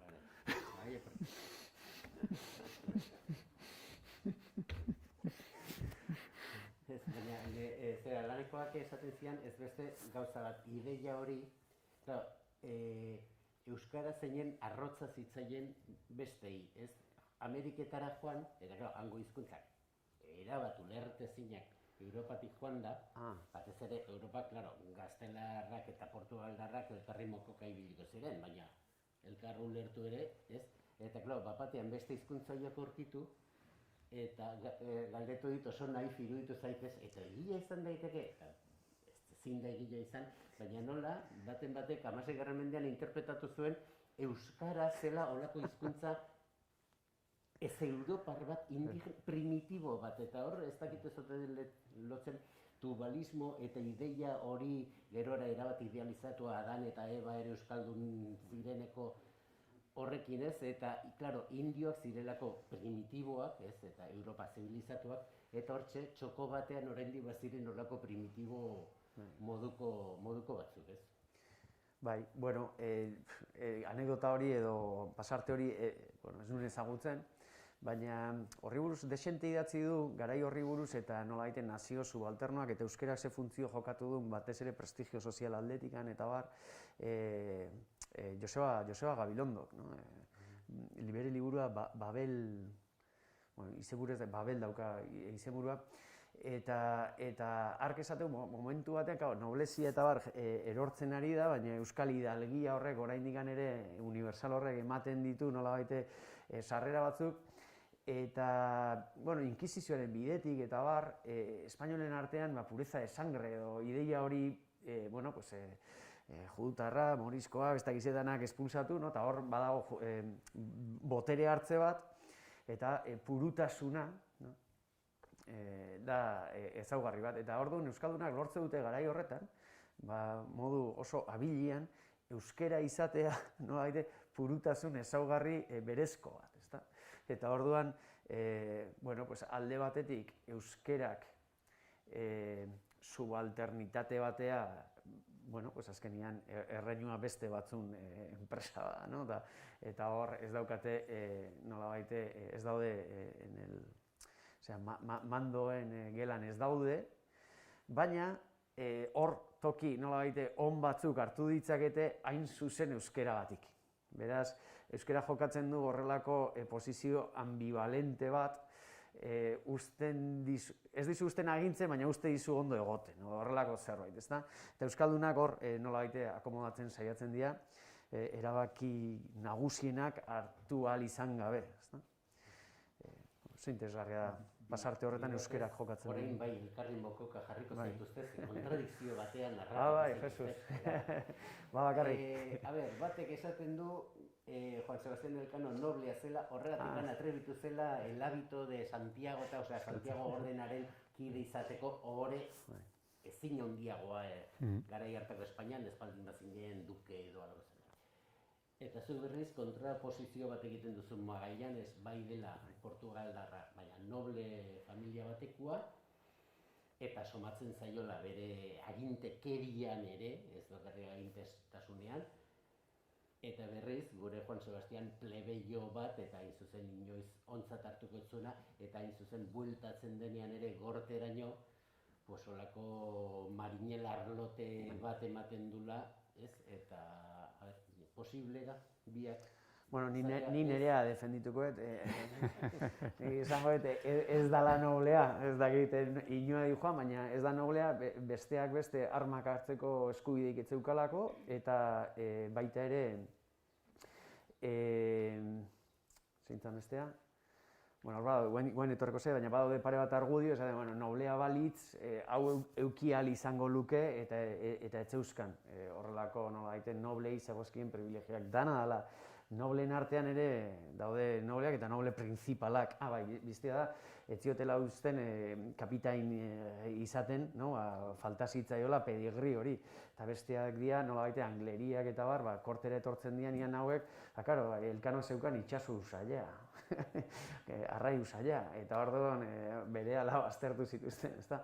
Orduan, bueno, pues agian beste maila bateko hidalgia palago bat eukiz ezakeen, baina noblea etzan, nire ustez. Bueno, baina suposatzen da hori gipuzkoar guztiak zirela noble. Gero Oraindik ez, pixka bat beranduago, hori da, bai. Bai. Horretan zeuden, ez zeuden, Bai. jauntzat ematen zuten, Gipuzkoako noble jauntxoek ez zuten hori onartzen, baina ez zen pizkazera horretan eta hain zuzen euskararenak oso ondo etortzen zitzaien. Hori bai. Esateko hori ez, claro, gu hain gera primitiboak, hemen ez dira sartu ez erromatarrak, ez moroak, ez inor, horregatik mantentzen dugu tubalen hizkuntza ez. Baina, bueno, horiek gerora egiteko diskursoak dira, edo ja hasiak ziren, 16. mendearen oso hasieran gaude oraindik. Hor, batetik handago, oinarrian dago, arazo bat, eta da, zer da gaztelar batentzako noble izatea, eta zer da gipuzkoar batentzako noble izatea. Gaztelar batentzako noble batek lana iteun momentuan galdu iten du, bil bat iten duen momentuan, herritar baten lana iten duen momentuan, eskuak zikintzen ditu momentuan, bere oragarritasuna galdu du. Hemen, danak lan aiteue. Gutxi batzuek bazaben, baina gutxi batzuek, zian, aberats gutxi batzuek, hortako almena zutenak, lanik ez iteko. Gutxi horiek gain zuzen dira gainea, nolabait aldarrekatuko dutenak gaztelako ikuspuntua. Esango dute, nola zuen noblia zeatela. Zuen zeate arrantzale batzuek, basarretar batzuek, eta punto. Hemen noblia geha, oinaztarrak, kanboatarrak, Zarauzko jauna, eta Loiolako jauna, eta Lazkaoko jauna, eta horiek noblia los parientes mayores, aide nagusi horiek, nolabait gaztelako modelo hori nolabait aldarrekatuko dutenak. Bestetik badago, beste aldarrikapen bat, nik hori iraultza izena jarri diot. Ez dugu horretaz hitz egin, baina niretzako lehen iraultza, etzan gertatu 1788an, Parisen, Europan, edo Holandan, 16. mendian behar aldarrikatzen dute, baita ere, iraultza. Niretzako iraultza eman zen 15. mendian, hemen. Hemen izan zen lehendabiziko aldiz, nolabait sortuko da mugimendu hiritar bat, sortuko da, eta hiritar esatetenean ez den nahi esan txiroen edo pobren mugimendu bat. Mugimendu bat egoteko formakuntza bat eta medio batzuek berdi, hau da, botere bat, berda. Orduan, baina bai... Ez du esaten Zarauztarra delako, baina Getarian gertatu zen iraultza. Getarian gertatu zen. Hori da. Hor hasiko da iraultza hori, Getarian hasiko da iraultza hori, 1387an, zuen herriko parrokiako kanpantorrian dago plaka bat jarrita, nola hor bildu ziala, eta beti esatea, Gipuzkoaren sorrera izan zela. Gipuzkoaren sorrera hori izan zen iraultza bat. Hori izan zen iraultza bat, azkenean hor planteatzen dutena da, hiribildutako esos plebeios, esos que hacen los trabajos mecánicos, los trabajos viles, eskulanak iten dituzten horiek, o eskulanen bitartez aberastu dian horiek, horiek aldarrikatzeu Lazkaoko jaunak gainako kategori juridikoa daukat. Orduan, eta lortuko esartzia berdintasun juridikoa. Hor arazo bat dago. Berdintasun juridiko bat esartzen baldin badeu, mentalitate hartan agintzen dutenak nobliak dian mundu hartan ezinezkoa izango litzake esatia hemen lurralde badakau herritarrak agintzen dutena. Etzan posible izango. Orduan, ze aldarrikatuko dute? Danok geha nobliak. Hortik handator. Azkenean, ingoguena da, nola baiteko, iraultza frantzesak aldarrikatu zuen bezala todos somos ciudadanos, no hay ni clero ni nobleza, hemen egingo dutena da kontrakoa. Danok geha noble. Ez dago herrik eta ez dago apaisik. Basa beste, neofizio bezala. Ez dago jurisdizio propio bat, tribunal propio bat herria juzgatzen duna, edo lege propio batzuek herriantzako, lege propio batzuek elizantzako, eta lege propio batzuek guentzako. Ez, jarriko dute bat. Eta hori, barkatu baina hori iraultza bat da. Iraultza sozial bat da, hemen emango dana. Eta hor, elkanon dakarai hori da, hain zuzen momentu hori. Badaude hainbat historialari, jarduten dira esaten, Hidalgiaren onarpena noiz eman ote zan, edo 1528an, edo 1640 ez dakit zenbatian, eta beitu, ez dakit, izatean Juaniz Potolo, baina ez dut izango, porque grabatzen izatea. Baina iruditzen zait dela interesik gabeko, ez zait interesatzen. Ez zait interesatzen noiz errege batek edo hemengo kanpoko botere batek noiz emango dion horrei onespena.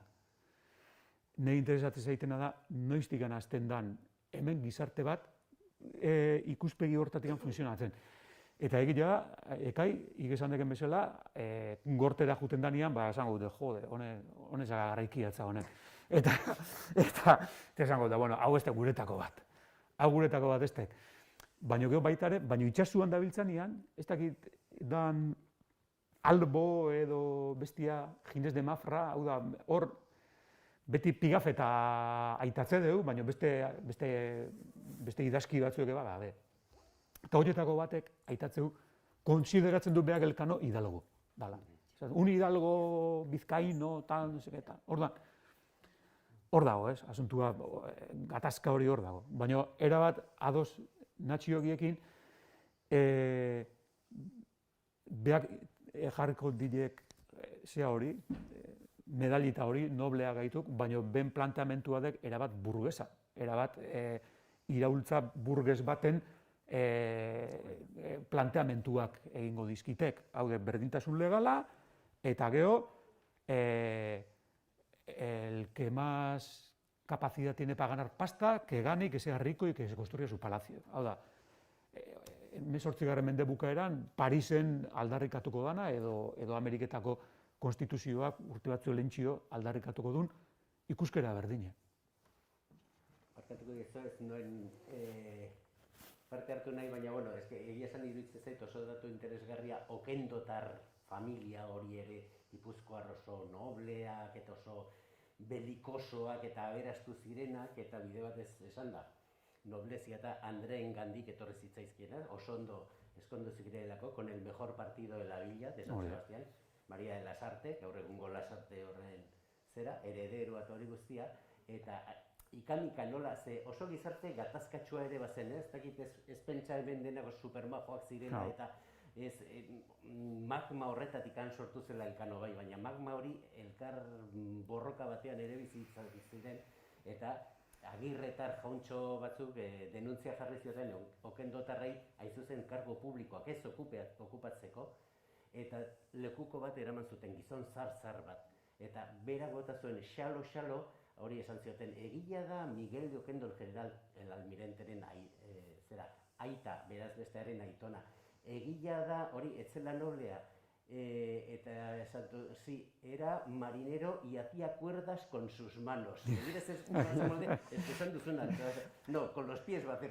Baina hori, cuerdas con sus manos. Y además tenían tienda en Sevilla. Hau da, burdingintzaren merkataritza egiten zuten. Eta hori ere, innoble xamarra omen zen diru elbil metal erabiltzea.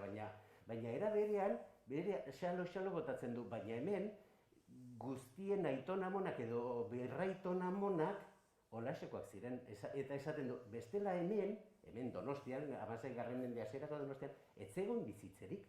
Osea, hemen noble ez noble edo, hemen mundu guzti horretaz bizi zen.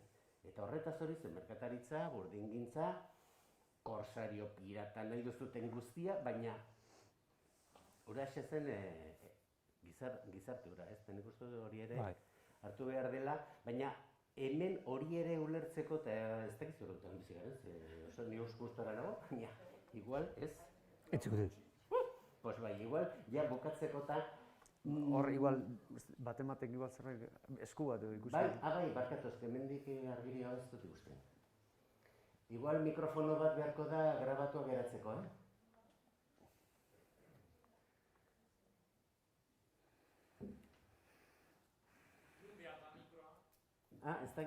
egia esan argiak enta hemendik ez dut. Nei hortik iruditu zait, baina...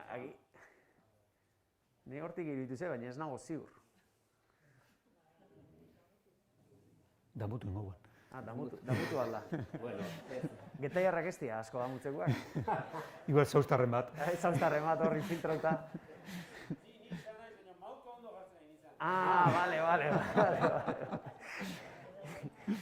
ez, pues, orduan nik ja bukatzeko globalizazioa dela, eta, klaro, ez, buelta eman munduari eta Atlantikora, eta Atlantikotik ja beste itsasoetara, eta otomandarrek, ez, turkoek ez altziguten mesede handi bat egin.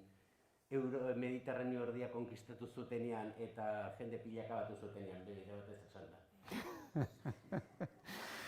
Bai, hor jarraituko ginen bestela Mediterraneoan bueltaka, ez?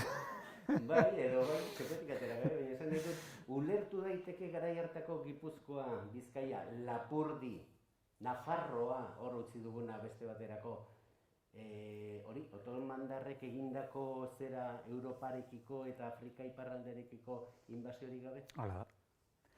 Hala da, ez? Askotan badirudi hemen gaur hitz egin den guztia dela historia lokal, o historia provincial, o holako zerbait, ez, markatu munduaren historiaz jardun geha gaur hitz egiten. Eta munduaren historiaz jardun geha heinean, munduan gertatzen nahi dian beste gertakari horiek, adibidez, otomandarren edapen hori, otomandarrak datoz olatoa bezala Mediterranean bialtzen dituzte veneziarrak eta aurren harrapatzen dituzten guztiak bialtzen dituzte harrika, eta horrek eragina daga ikaragarria. Zergatikan, ordu arte Euskaldunak ibili ginean 300 urtean Mediterranea jun etorrean, hor atiak itxiko zaizkiu, espezien etorrera itxiko da, beste leku batetik ekarri berko dia, horrek berak ekarriko du katolizismo konbatibo horren baitare, herejearen aurkako edo infielaren aurkako gerraren, zera hori, gerra santaren kontzeptu hori, aita santuak egingo ditu La Liga Santa eta otomandaren aurka gerra egiteko, eta hala da, hau da, faktore hori edana kontuan izan gabe, egia esan da, gure historia ezin liteke ulertu hemen gertatuko dian gertakariak, momentu hortan bertan gertatzen ari dianak, Naparroko gatazka hori guztia, Naparroko gatazka ezin dugu ulertu bakarrikan Naparruan barruan ematen nahi dan gatazka, ulertu berdeu nazioarteko ajedrez tablero odoltzu hori Europa hoixen da, garai hartan, hor egiten nahi dian joku hoien arabera ulertu berda, eta gure aurrekoak hor zebiltzen, joku hortan, handik eta hemendik etekina eta nahian, eta handik eta hemendik aldan ondoen bizi nahian. Guen animatu dituk. Nik nuen nekairentzat ja bukatzeko, baina, a ber.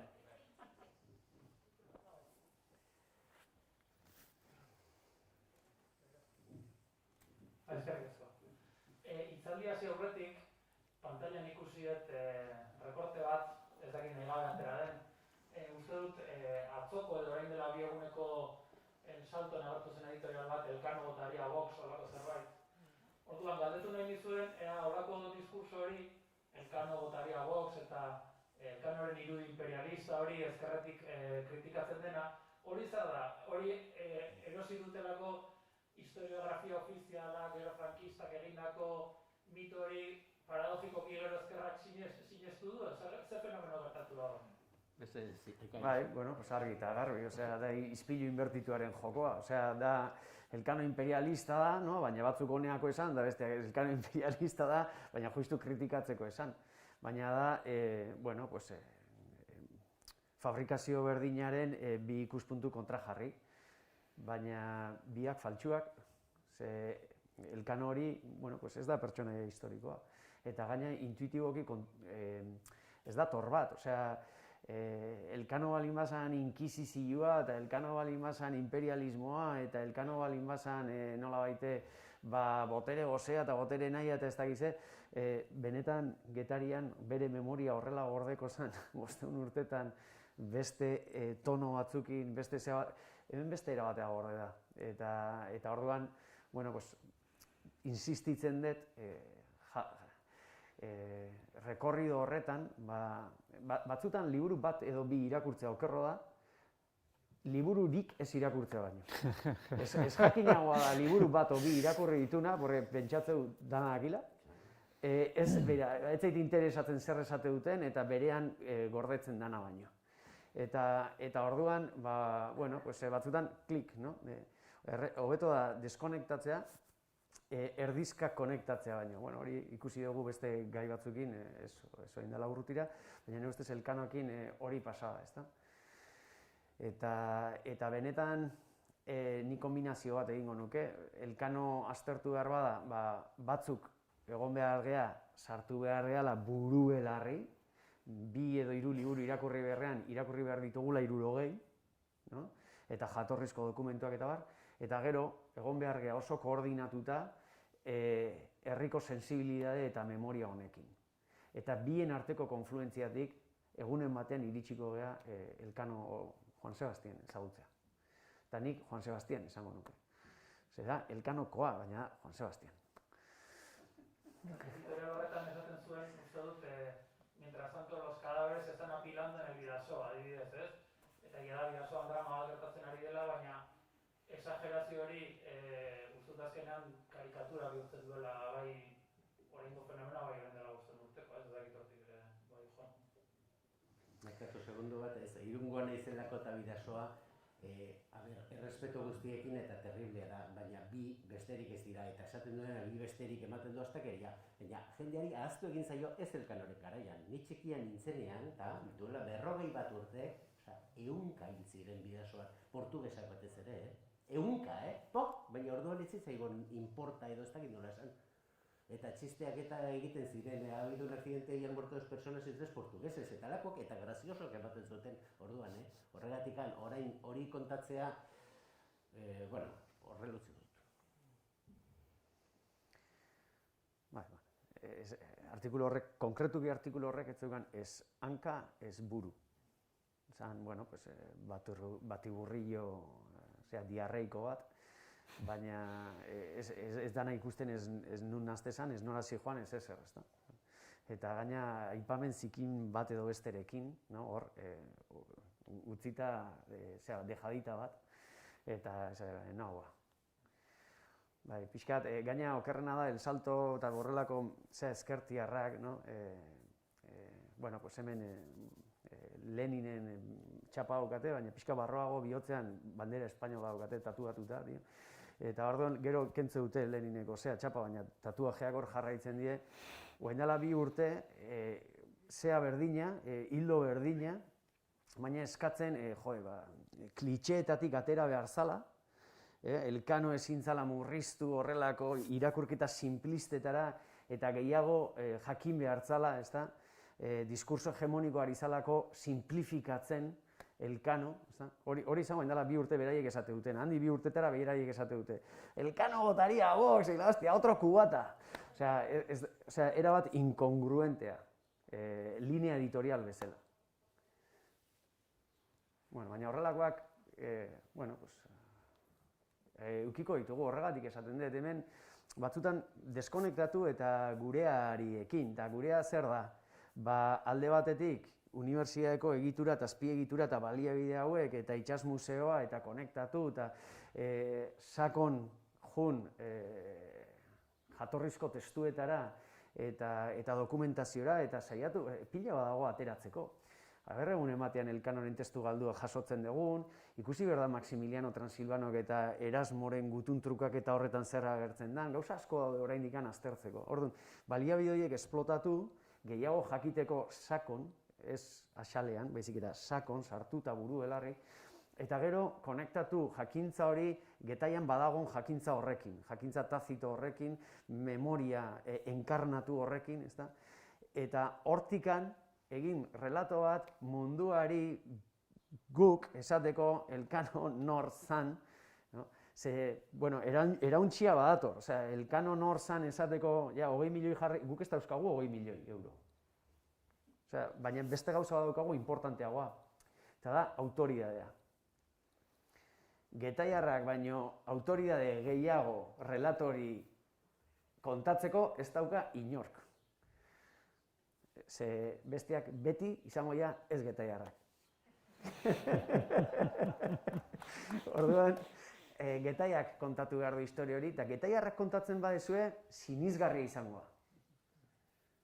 Orduan, gu akademiatik aliatu behar gara zuekin, relato sinisgarri bat munduai planteatzeko, eta esateko Elkano euskalduna zan, euskalduna zalako izan da astua, eta euskalduna zalako ez da kasualitatea hori egin zula, Xabierrek esaten bezala, ez da kasualitatea. Eta hor, Elkano orkestean Euskal Herria aurkeztuko diogu munduari. Ze hor, azkenean, Elkano orkestean agertzen dana Euskal kostaldea da.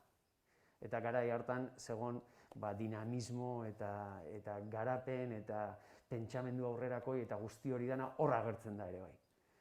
Eta nik uste hori ekarpen polit bat dela egiteko daukaguna. Eta epizentroa zuek zehazte. Orduan, konektatu behar gara, nolabait ere elkarrekin zerbait egiteko.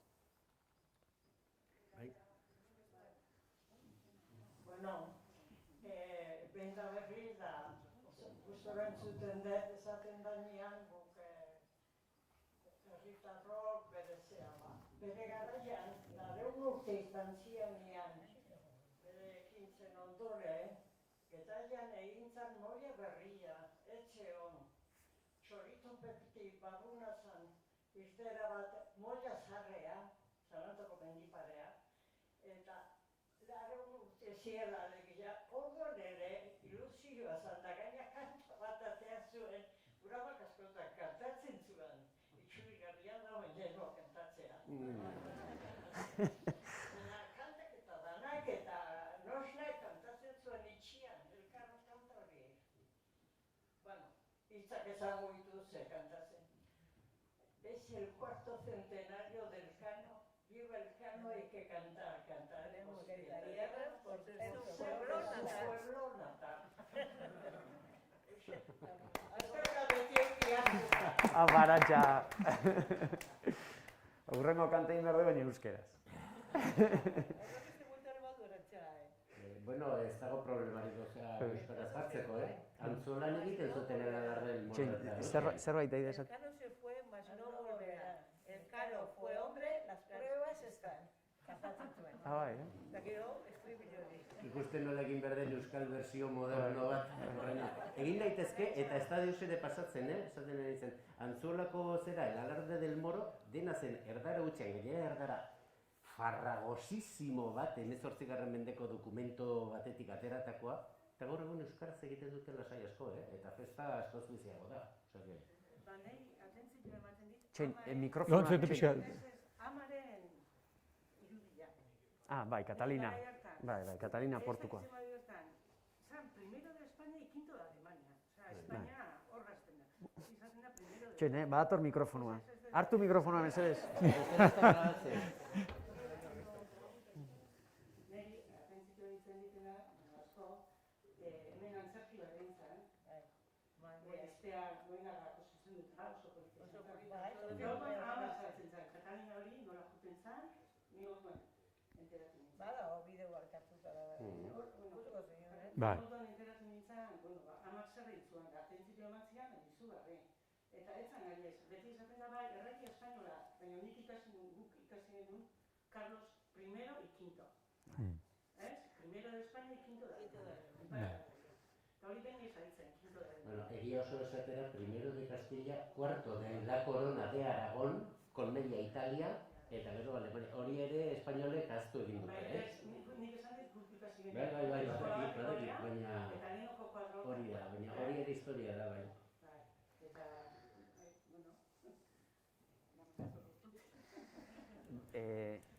Elkanok ere bere ama zeukan erreferentzi nagusitzat bere ama. Osea, testamentuan 13 aldiz aipatzen du. 13 aldiz bere ama. Eta ardurat dana bere seme-alabanak, eta dana ardurat danak azken ardura, azken erabakia, osea, bea konfiantza aman gantzukan. Oso figura potentea da bere ama. Beak zitun bi seme-alaba zitun, bi emakumekin, eta baldintza jartzeu seme-alaba horiek bere erentzilearen jabe izan ditezen, baldintza jartzeu Geteira etorri ditezela bere aman itxeak. Eta amak edukatu ditzala, eta horren arabera jasoko dituela, jaso behar dituenak. Orduan, beretzako erreferente nagusia da Catalina.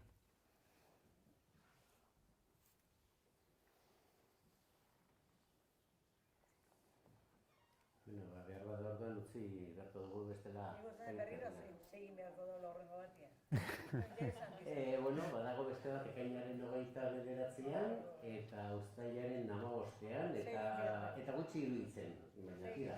Ni ixteko esaldi pare bat esan nahiko nituzke, bestia beste prepautek argitelako. Pentsatzen nun moderatzaileak esan zuen, bueno, eta ixteko zerbait esan nahi aldezu eta bazpare, baina ez du esan nahi. Egi gaurri hartu. Eta horrela, gogoak gelditu baino. Eta da, Eduardo Galeanok kolonialismoa zer dan, lehen hitz egiten egon geha nazio subalternoa gehala eta ginala, eta Elkanoren garaian ere nazio subalternoa ginala, eta, bueno, pues, Eduardo Galeanok kolonialismoa zer dan oso modu poetikoan esplikatzen du, eta da, bueno, pues, espainolak iritsi zian Ameriketara, eta espainolek zeukaten Biblia, eta bertakoak zeukaten lurrak zeuzkaten, ezta. Eta orduan jarri omen zian danak errezatzen, eta indioak begiak itxi zituzten errezatzeko, eta begiak iriki zituzteneako, indioak zeukaten Biblia, eta espainolak zeuzkaten lurrak. Hori da kolonialismoa, ezta. 19. mendean guk geneukan historio bat oso polita ondarea, guria, propilua, dala euskaldun bat izan da munduai, bueno, 4 euskaldunek eman zioten munduai buelta lehenengoz, baina bat kapitaina zan ontzi horrena, ezta. Hori da ondare inmaterial, kultural bat izugarria herri bakarrak esantia daukan, ezta. Eta 19. mendean kontatu ziguten, hasi zian kontatzen historio bat, ipui bat, fikzio bat, hori, Elkano zala imperialista eta monarkikua, eta ez dakitze, bueno, subdito leiala, eta, bueno, horlako, kastellanetan lehenengua, eta kontatu ziguten ipui bat, eta nire bildurra edo sensazioa, eta ikusita orain, beraiek ari diala telebista serieak egiten, eta YouTubeen sartu ezkeo beraiek ari diala diskursoak montatzen, eta Elkano beraiena da, mundu bira beraiena da, eta hau gelditu gehala ipuiakin. Elkano imperialista eta hor katiatuta gaudela. Orduan, ni uste bi ideia diala nagusiak, gure izaera kolonial hortatik, gure mentalidade kolonial hortatik atera, eta ipuia behaientzako utzi eta Elkano guk berreskuratzeko, eta da, bat, guk gure historia kontatu behar dugu, eta bi, guk gure ondarea zaindu behar dugu. Bi ideia oso simplea dira. Eta ez guria dalako idealizatuta daukagulako gureaz, ez daukagu idealizatuta, baizik eta arrazoi simpleagoa da, gu gehalako hori kontatzeko egokienak. Ez dago beste inor munduan, historia hori gu baino hobeto kontatu dezakena, eta ez dago beste inor munduan, ondare hori gu baino hobeto zaindu dezakena. Beraz, zaindu dezagun gure historia eta ondarea, eta reapropiatu dezagun Elkano iesten nahi zaiguta. Eta horrek esan nahi du, datorren urteako pixkat espabilatu inberko gehala, ze beraie datoz konto, eta guk, ez dazkago 20 piko milioi. Daukaguna da hau, eta orduan, hau antolatu behar dugu. Hoxe esan nahi. Azken hitza bai, Xabierri, baina hain zuzen bere museoa asaltzeko, bere liburuaz ez, baina hain zuzen Elkanota dela eta egia zu konbite, hemendik 15 egunera. Hemendik 15 egunera, berriz Elkano eturreko zaigu museora. Ez da guk antolatutako erakusketa bat, erakusketa hori, erakusketa nagusia dator San Telmo museora dator, eta San Telmo museora datorren erakusketa hori lehen Sevillan egondako erakusketa da, baina erabaki izan hori San Telmora ekartzeako momentuan, Itxas Museuan ere atal berri bat sortzi ordan, atal berri bat sortu da. Segertatzea, urtebete dala, urtebete ez da, digan, 6 hilabete dala Elkanoren eta mundu biraren inguruko erakusketa bat izan ginula, orduan zerbait desberdina inbertzuten, eta orduan ekoiztu dutena da, 24 ordu Vitoria ontzian. Hori da museuan egongo dana, hau da, nola bizitzezian marinelariek, garai hartako itsasontziaretan, eta orduan, 24 ordu hartu, eta 24 orduko rutina etengabeko rutina horren bat deskribapen bada, orduka antolatuta ba, goizeko lehenengo guardia, bigarrengo zea, otorduak, arratsaldeko zea, gabeko txandaketak, argileak, ba, hori esplikatzeu. Bai, eta komida dute zabete, etortzeko, dudik gabe. Ez da 25 milioiko erakusketa, horreko ere ez oso xumea, baina ikaragarrizko lan egiten dute hor. Ondareari sekulako etekin jatetzen diozu. Bueno, alkarren laguntzakin, Hortan elkarrekin gabiltzak.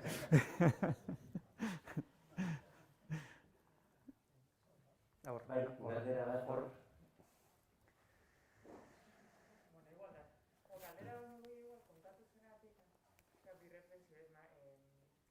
Bat horre, barkatu, Bestela bestela ez bai da entzuten. Nik ez dut ondo haitzen hemendik, barkatu.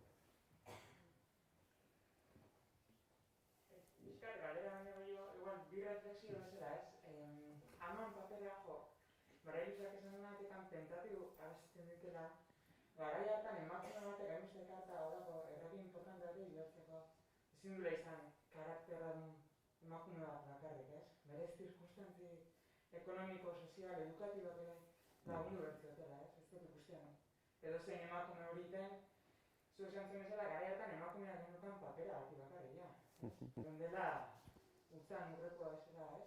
Konsidera utzatago.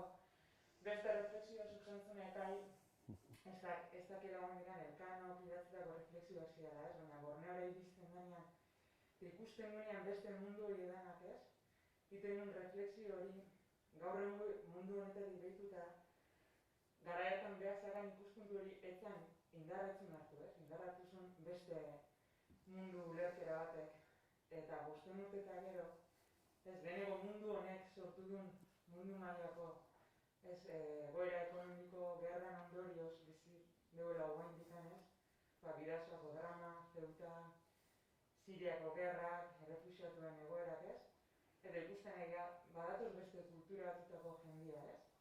Eta ikusi berrian, guaino gutxi horiala, begualin bera dukizkat, begira da ireki, ez? Behar, egila balin bada, elkanok kontatu zuen hori, behar guri ikusi zuen baita, ez? Ostras, ustez Europa behala munduko honenak, eta hemen beste mundu bada, igual hori dugu baina, ez? Eta, bueno, egual nahi, reflexio hori etortzen dut, ez? 5 urte eta gero guaindikan ere arrastratzen dugu, sortu genuen mundu krudel hori, batzuk ondori batzuk jasotzen nahi dianak, eta honea datoz, arrazoi batzu batik, ez? Eta gero hemen dago bat da hona, ez? Ni bai esango nizuke horren arira, hola, detailetxo bat esango nizuke. Mendetan zehar, Ameriketa eman zituen esklabo beltzak, milioikak eman zituen. Horiei ite zituen aurreneko gauza izatezan, aurreneko lanketa izatezan, ben pertsonalitate historikoa kentzia. Eta orduan esatez zituen, bitu, zue pertsona esklabua zeate, nauz itxuri batek erosi zaituzten momentutik. Lehen zue zinaten, han selban, zeundeten animali batzuek, tximu batzuek zinaten, hori zinaten, zuek etzen eukaten ezer. Eta zeate, guk esan deuna gaina, zeatela, esklabuak zeate. Baina guen baina epin, hizkuntza bat ikasi ez ulen, ez dakitze, gauza gutural, animalien gruñido batzu egite zituzuen leheno, inteligibles, guen hizkuntza bat dakazue. Bueno, esklabuak zeate. Orduan, hori da gauza, ez? Eta aurreneko pausua emateana normalian eozein dominazio egin nahi danean, iteana da, historiak kendu. Erreferentzi guztiak kendu. Eta sinistarazi. Eta pixkat emakumeakin hori gertatu da. Zuk zeuk aitatu ezu guen, emakumeak garaiatan utzan urrengoa ziela. Hala altzian, hori da gu iruditu zaiguna. Ulertzen, hori da jaso deuna. Gu jaso deuna da, utzan urrengoa ziela. Baina hor dakau lanketa bat iteko ikaragarria. Ikaragarria. Batetikan, ez dakiu zeite zuen, ez dakiu. Eta bestetikan, ez dakiu ite zuen horrek benetako ze pisu zakan gizarte hartan. Orduan, emakumeak zanpatuta eukitzeko mogua zein izan da. Zuek, ez zazte zeg izan. Zuek izan zazte beti, itxian lurra garbitzen ontzatenak, eta umia eta zarrai ipurdia garbitzen, punto. Ulertzen, orduan, hor dago baita ere lanketa ikaragarri bat egiteko, historiaren errekuperazio hori. Bado liburu zoragarri bat, nahi ikaragarri gustatzen zait, da novela historiko sarra dago oso, Halley idatzizuna Raíces. Goatzesteko egin zuten pelikula Kunta Kinte eta goatzesteko guendala, bueno, bai, bueno, ba, hori liburu hori da, bueno, ba, da tipo horrek idatzizun, beha unibertsitateko irakaslia esan Ameriketan, beltza, eta beha gintzun bere familian historia. Esklabu, beha guztet zala bere familiko unibertsitatea iritsi zan lehenengo generazioa, bere aita uste zala lehenengo askiak izan zianak, hau da, gerra zibilan ondoren askatasuna ematzen duena, eta aurreko guztiak esklabuak, baina bere jakintza guztiak bukatzen zen hor. Hor bukatzen zen. Aurreko jakintza egitzen, bere erreferente bakarra zen esklabuak izan ziala. Eta oso kuriosua da, beak jasotzeitu itxetikan, eta hemen esan ditugen kontu horiek, getaiarrak dakilela beste zerbait alternatibua. Bueno, horrei iritsiko zaizkio gauza alternatibo batzuek, behen familian, uste diala, lau hitz, generazio pasazituztenak familian, eta izan zutela nola baiteko aiton bat Afrikatikan ekarri zutena Ameriketara, eta ibaiei deitzen ziola kanbi, eta ez dakizarrei deitzen ziola, ez dakize hitz, eta holago kontuak. Eta bueno, hitz horietatik tiraka hasita jakin izan zuen azkenian, ben aiton hori nundikan ekarri zuen, Afrikako zelekutatik ekarri zuen. Eta tipua jutea leku horta, eta hastean investigatzen hastea, eta iristea tribu bateko, bertako txaman moduko historiak buruz dakizkilen personai batzuek esaten dituztenak, Jose Antonio semia, Antonio Jose Mari semia, Jose Mari Gervasio semia, Gervasio Antonio semia, eta hastea tipua kontatzen, eta bere aitona azaltzea, eta orduan eraikitzeu historia bat, eta konturatzea bere aitonak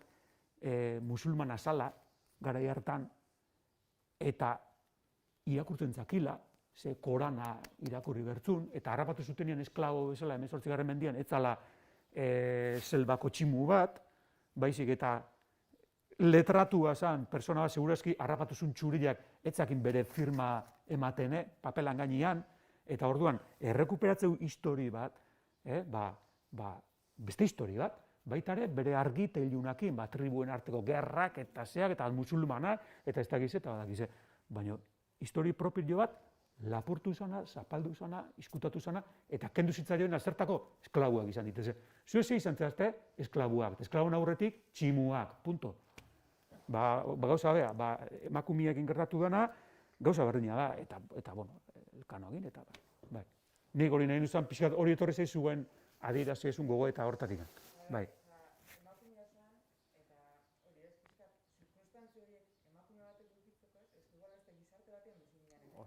Bai. Horrek ematen dula zer pentsatu ikusteko, igual etxean nobliak espainolak egintzen bezala, baina ni emakume bazan da ekizun kapazidade hori, indar hori, horiteko errege bat, Bai. Ematen du zer pentsatu. Formakuntza bat, gaitasun bat, autokonbentzimentu bat. Hori emakume batek lortzea gara gertan, Bai. posible zan, hemen. Bai. Bai. Formakuntzaren gaia elkanon kasuan eta elkanon aman kasuan flipantea da. Eta orduan, guk ni behintzat ikusi detena, hemen etzeon unibertsitateik eta hola, etzeon eskolai.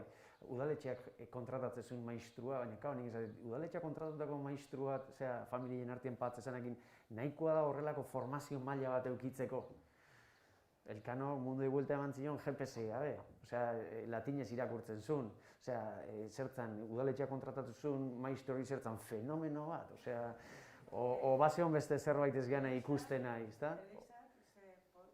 Bai, orduan hor formazioan undi datorren nire iruditzai galdera bat, eta formazio horretan emakumeak ze sarrera zeukaten, gerora ikusi da, debekatuta zeukaten, baina Europan ez toki gehien, eta toki askotan. Orduan, emakumeak nola formatzen zian ere, hor badago beste hildo bat, nik ez dakitena ezer, baina iruditzen zait, beste, punta ikustezu eta, ostra, Katalina, no?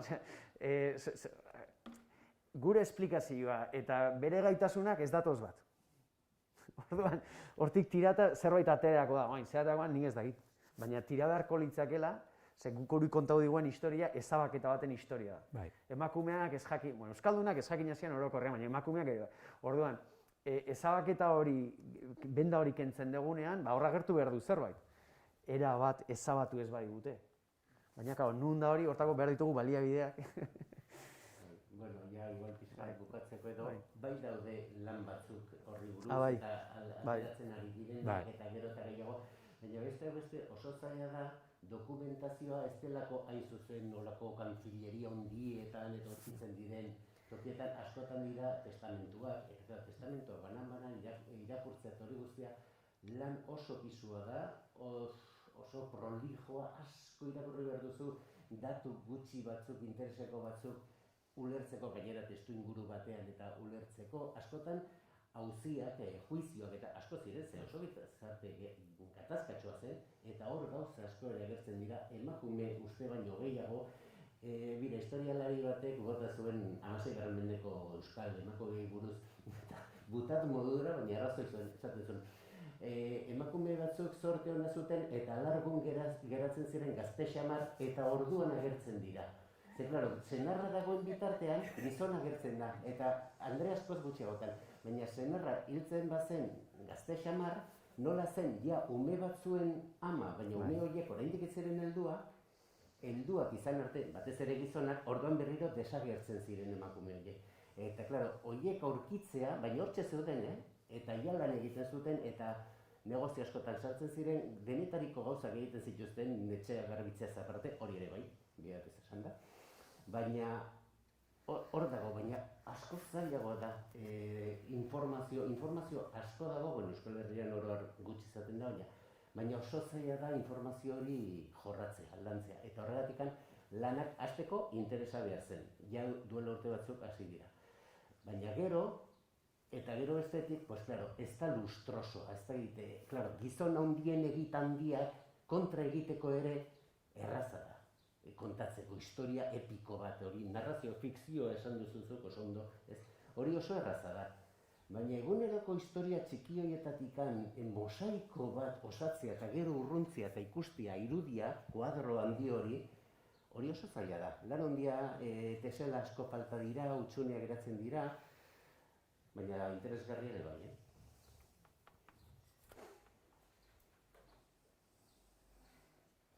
Bai, igual aprobetxatuko dut eta eskerrak emango dizkiot, Ekairi eta Xabierri antolatzailei ere bai, nola ez, eta Bekariako udala eta herriari eskerrak ez dakit, edo animoz, Ekaik jarri dizuen lanakin, baina, plazer izan da.